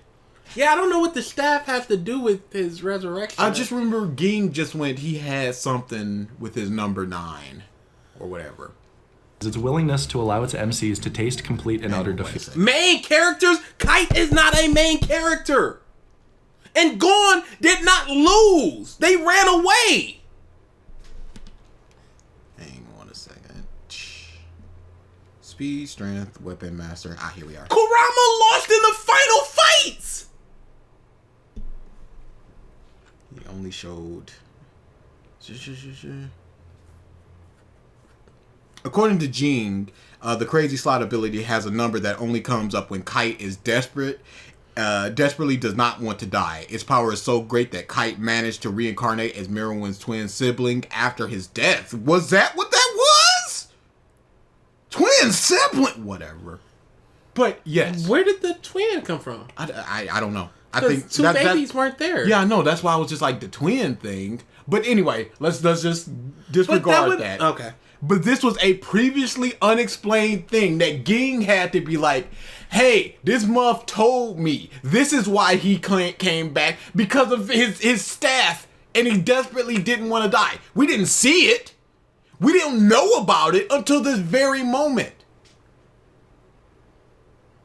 This is unbelievable. Main characters losing does not enhance or lower my enjoyment of the action and the things that precede and succeed from it. It does not matter to me if in Team Urameshi never loses a fight. So as long as it's believable, they can lose a fight. So long as you get more moments like, please tell me how I can help you. They won that fight. Absolutely. You get in 150 fights like that, get it all in there. They don't never have to lose. Kurama just like, you sealed all my energy. I'll use the plant in my chest and I'll win through that. And now I'm just standing here as this guy's legitimately about to kill me. And then it's like, oh no, this is complete bullshit. Let's kill everybody here. Let's just kill them all. I'm with you, Team Urameshi. Ippo was an undefeated monster for the majority of the series. And I never once was just like, Ippo cannot lose. Most fights felt like he had a chance to lose. Sendo, especially twice, it felt like that man was gonna get his dome knocked off. That doesn't matter to me. Make it believable that they can lose, even if they never do so. I don't want to watch a wrestling match with a Hulk Hogan who just does his 5 moves in 30 seconds and wins. Make it a close. We know Hulk count. Hogan's gonna win, but just show me that he could lose, and show Hulk Hogan trying to figure out a way to win. He can't pick up Andre the Giant. So he's got to knock him down. He can't do the body slam into the leg drop. Let's just say in this universe. Yeah. So he has to knock him down. Yokozuna. Yeah, he has to go up to the top rope for the first time. And it's like, oh, Hulk Hogan's going to the top rope and doing a drop kick? Something like that. Just something to get them down. Working the legs, working the knees, something like that. Something to show that he can lose. He fought his way out of this. And he won. Absolutely acceptable. 5 moves of doom, 30 seconds, get that trash out of here. So I don't care if Hulk Hogan, I don't care if Roman Reigns goes undefeated for 2 straight years, essentially. Just make it believable that he can lose. He's not going to lose to in Cesaro, but I was like, holy, can Cesaro win? Forcing them to reassemble their oftentimes shattered egos and scramble to find meaning or growth in the depths of despair. You mean like in the Demon, in the Dark Tournament, where several times they go off on their own to train, and Kurama's just like, I see no way to win without my death. 0 ways. I keep doing image matches, and I keep dying. He ain't just like, this is Tagoro's punch. This is my punch. Oh what my the goodness. This isn't fair. What the is this? Him just crying and screaming with this shattered hand. Nah. Only in Hunter x Hunter. When Gon, Killua, and Kite are clearly outmatched against Pito, Gon and Killua are forced to run away while Kite sacrifices himself to buy the 2 kids time. When Gon sees with his own 2 eyes the mangled marionette... What does this have to do with Deus Ex Machina? What does this have to do with Deus Ex Machina? Let's not cry here, you Urameshi. I want to keep my death nice and manly. He said bye to everybody and he was prepared to die. I want to keep my death nice and manly. A birch is a tree and Kuwabara is a man. You sitting there telling me that you not clapping? You not big monkey energy fish like that? I clapped! Corpse of his former teacher, the raw emotions that he feels drive his behavior for every remaining episode he spends in NGL. Because no god of the machine came to his rescue at that moment in time, he becomes... Are you...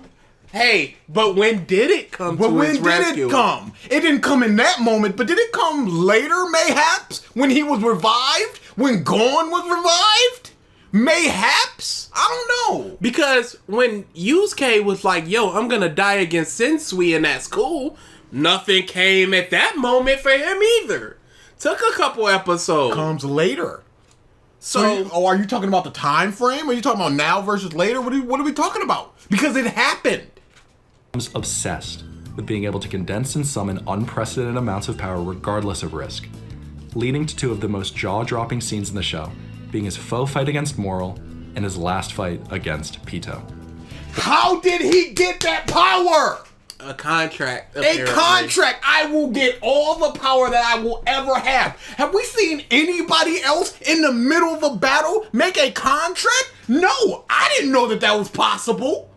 But it happened. How else would Gon survive this point? Because Pito was just like, sorry, but I gotta kill you right here and now. How else does Gon get out of this? How does Gon resurrect from this if not for you can grant any wish you want, girl? Dude. This is pure and simple Hunter x Hunter ballery. He honestly believes that Gon just summoned a massive amount of energy, as opposed to this contract and restriction of Nian bullshit. There was a faint glimmer of this in the very end of Yu Yu Hakusho. Yusuke loses the Demon World Tournament, therefore relinquishing any biological claim he may have had to a kingdom over to Enkai at the end of the arc. However, it was just a faint glimmer because, as said earlier, all of our protagonists may have lost their battles but achieved victory in some other form. Didn't Gon? If he had died in that... Number 1, he avenged Pito, factually. Avenged Kite, killing Pito. Number 2, he got to survive and live his dream of seeing his dad. Had a whole conversation with him after the fact. His dad probably wouldn't have even been in the area if they weren't all called to that space because the chairman died, Netero. So he still accomplished what he wanted, correct? Oh, okay. Through their suffering, defining their true self, or accepting their ancestry, all three of our protagonists won in some form or another. Some form or another. Who They're lost? all survived. So that's winning in some form or another, isn't it? You narrowing it down to some form or another they won. That's some bullshit. Who lost in Hunter x Hunter? Of our Leorio got his protagonists. friend back. Kurapika was last seen guarding the eyes. I don't know what happens with the boat stuff. I don't know. But he's at least got a couple of them eyes, or he's guarding them, or whatever. He got eyes on. And the he has eyes. at least defeated one Phantom Troop member. Gone. He avenged Kite and killed Pito. And got to talk to his dad. Killua freed his sister and got his friend back. And his family's just like, man, just leave him be. Who lost? And In what some does this form or another. And what does this have to do with the Deus Ex? Structure. Multiple times that MCs lose in Hunter x Hunter mark some of the lowest points tonally. Killua's loss in the Hunter exam is a defeat that follows him for a full calendar year. He said he didn't lose. He killed somebody because his brother was like, yo, let's go. And it doesn't follow him for a whole year, like, saying he was restricted of doing something. It just happened. In the end, he won, though, right? In some form or fashion, in the end, he won, though, right?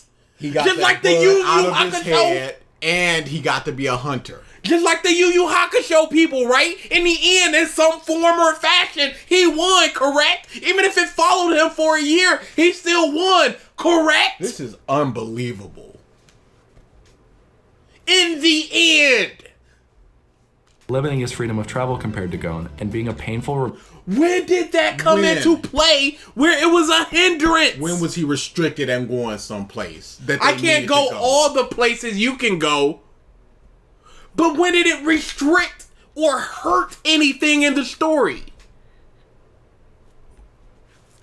Reminder that irrespective of his distance from Kukuru Mountain, his older brother Illumi will always have unwavering... What the does this have to do with Deus Ex Machina? He truly just wanted to blow Hunter x Hunter. Legitimately. control over him.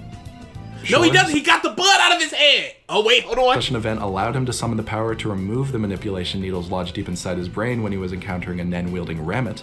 But for the 6 years and 103 chapters in... But he pulled the Deus Ex thing out of his head, and now he's no longer that cowardly runaway person? Otherwise, he would have ran away and left Gone to die. But you're just talking about, but with the 6 years that he did. Dude, you're excusing the bush because of the time frame. And you're not even talking about us gone. Killua's character sat festering with a stench of defeat, clouding his actions and decisions from then on. By eliminating Deus Ex Machina and establishing that his protagonist can lose, both while propping up a power system and fighting style, He lost because he killed somebody. Yes. And they ran away. Those are their losses? And you're showing this when he killed this person. that encourage intricately planned battles, Togashi produced his desired outcome. Satisfying surprise. Surprise resultant from Deus Ex Machina is like a spit in the face for all those who find themselves immersed in a fantasy world. He is not talking about Husk Gone and the Witch Sister. And he just goes, number 9, he resurrected because of that. When this was not established at that time. How can you have on your staff something that resurrects you? As it will always neglect established plot threads and underlying themes in favor of spontaneity. Hey, here's a chain that can capture any of y'all. I will. Thanks to my contract. Are we gonna get an explanation on contract? No. Gon did it though, in the middle of battle. However, surprise resultant from masterfully paced and thoroughly planned writing can produce some of the greatest, best remembered fictional stories of all time. it can produce Hunter x Hunter. It's clear Togashi sought to make something incredible with Hunter x Hunter. This dude is Y'all, unbelievable. this is a spoiler hall of fame. Easy. I kind of want to go beyond that. Because I cannot this believe... is one of the most grimy I've ever the seen. grimiest, dude. One of the most disingenuous videos I've ever seen. If you want to explore why Hunter x Hunter is better than Yu Yu Hakusho, I have no problem with that. Absolutely. But to just say, just excuse Deus Exes or not even bring them Not up. even bringing them up. In doing so, he took a measured, calculated look at his weaknesses and made incredible strides to go above and beyond where he had fallen short previously. Yu Yu Hakusho may have come apart in a significant You know what I would have really liked? If their shadows were their costumes That'd be from the show. number of places, but Hunter x Hunter has, frankly, never repeated a mistake. Even with this being true, there is one major change that may have not been for the better. Yu Yu Hakusho's ending is abrupt. Some things are left unexplained, and some parts feel rushed beyond belief. New characters are completely underdeveloped, and the labyrinthian story of Yusuke Urameshi ends not with a bang, but with a whimper, at age 18, engaged to Keiko. But at least there was an ending. If you're anything like me, you finished watching Hunter x Hunter and immediately jumped to reading the subsequent chapters of the manga after hearing I'm that not all nothing canon like material had yet been animated. You were shocked to see Jing take a primary role for a brief stint, in complete awe of the fight that was Hisoka vs. Chrollo. That fight was horrible. That dude, legitimately, He's you talking about cannot- Deus Exes? You cannot, cause he just goes, well, I just bungee my heart to come back. Chrollo just goes, all this time I need to hold my book, but now I can just hold it with one hand. It's a different restriction. I'm It's not going to just a explain different it. restriction. Dude, and he also just has any number of abilities that he can just use at any point in time. So how does that feel satisfying when he could just go, I can shoot lightning out of my penis. So don't hug me. And again, a bunch of zombies are coming at him. He's going, I gotta blow myself up, stop my heart, and then bungee my heart back with this post-death Nin bush.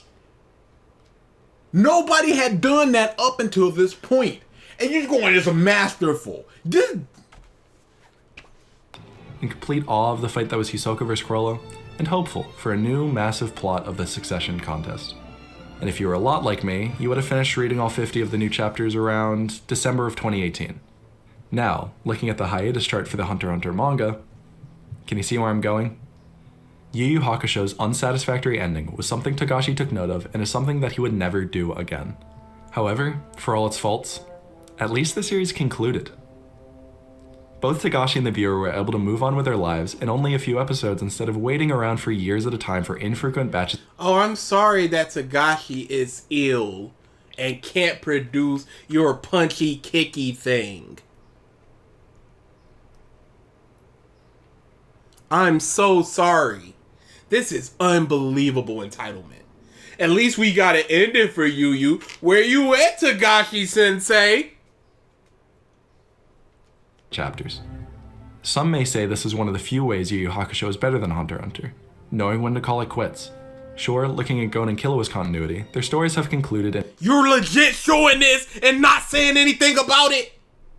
No, can't. I can't. That ruins my narrative. This previously unexplored or unexplained or unshown wish girl. No, but if you look at chapter 48, she was in a picture frame. Okay, great. Fantastic. Shut the up. provided a pseudo bookend Unlimited wish girl. for the most significant characters of the series. But Togashi clearly feels an incessant compulsion to leave every person satisfied when finally walking away from his magnum opus.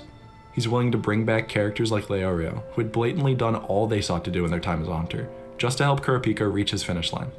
And while this is admirable to an extent, it's He's willing to bring back Leorio, one of the 4 main characters? What are you talking about? Muff is on every DVD and poster and he's not willing to bring him back? Like this is some big undertaking? I can't believe Zoro came back. Oh, you're here again? torturous for a lover of the series who's had to sit through a year and some of this. That being said, there's a chance Togashi's reluctance to end the series may mean that he really does have a final goal in mind. He's not well. You would think that they would know that, being a big fan and all. Are they? Oh, yeah, it's a 10. It's got to be. Are they a fan of Togashi and Hunter x Hunter, or are they a fan of the anime? I would assume that if you're such a big fan of something that you would give it a 10, you would know something. Because we know about Oda and his poor health and how he doesn't sleep and talk to his daughter and stuff like that. Man, I wouldn't give One Piece a 10. But it's still my favorite thing. But if it's something... I can't tell you the main actor of Upgrade, and I would give that a 10. But you saw that, what? 2-3 years ago? If even that, it might have been closer to 4. And I've only seen it like 3 times. And this is a whole manga that you need to go through, anime manga. God, I need to watch Upgrade again. That was such a great movie. Granted, Luffy will probably reach Laugh Tale before Kurapika gets his last eyes, but I would say the odds of both happening are about the same. So maybe this year we will get a chapter, and when we do, we'll have known that Togashi chose to go beyond. Plus, Ultra.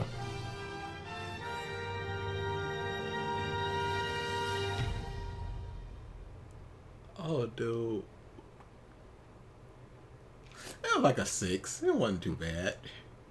I will end this show. I will cancel Revisited. Don't ever lie to me like that again. Whole channel in Discord just gone.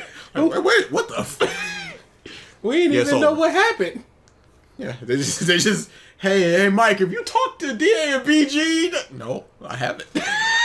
In quite some time, they're not showing up for the podcast. Yeah, that is easy Hall of Fame. Legitimately want to go beyond. I legit do too. Maybe whenever we do our re-ranking, eventually a lot of those Hall of Fames are going to come down. Yeah. And this is going to need to... Whatever the next video is, it has to be horrific to be a Hall of Fame. Because I think this is the bar for Hall of Fame from now on. Because this is legitimately one of the most disingenuous pieces I've ever seen. I can't believe this man got his rocks off this hard for Hunter x Hunter. And just all over YuYu Hakusho when they've done essentially the same things. Not mentioning the husk is unbelievable. Secret witch sister. Unbelievable. He pulled the pins out. Sure, but 6 years of... No, don't sure that. His arms got blown off. Sure, but no, don't just sure that. Didn't even mention it.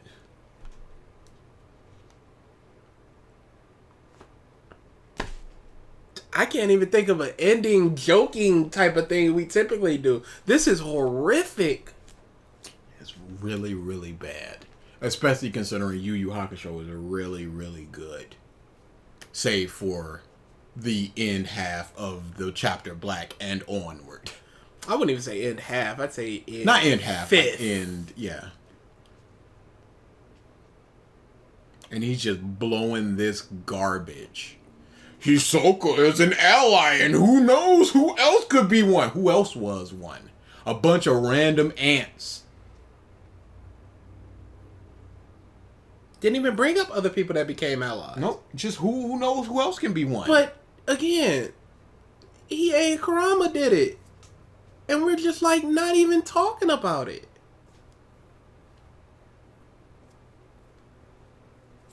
Alright. It's been a rough couple weeks. Bruh, it's only gonna get worse. And then, we're not doing Triggered this week, but we're probably gonna do it next week.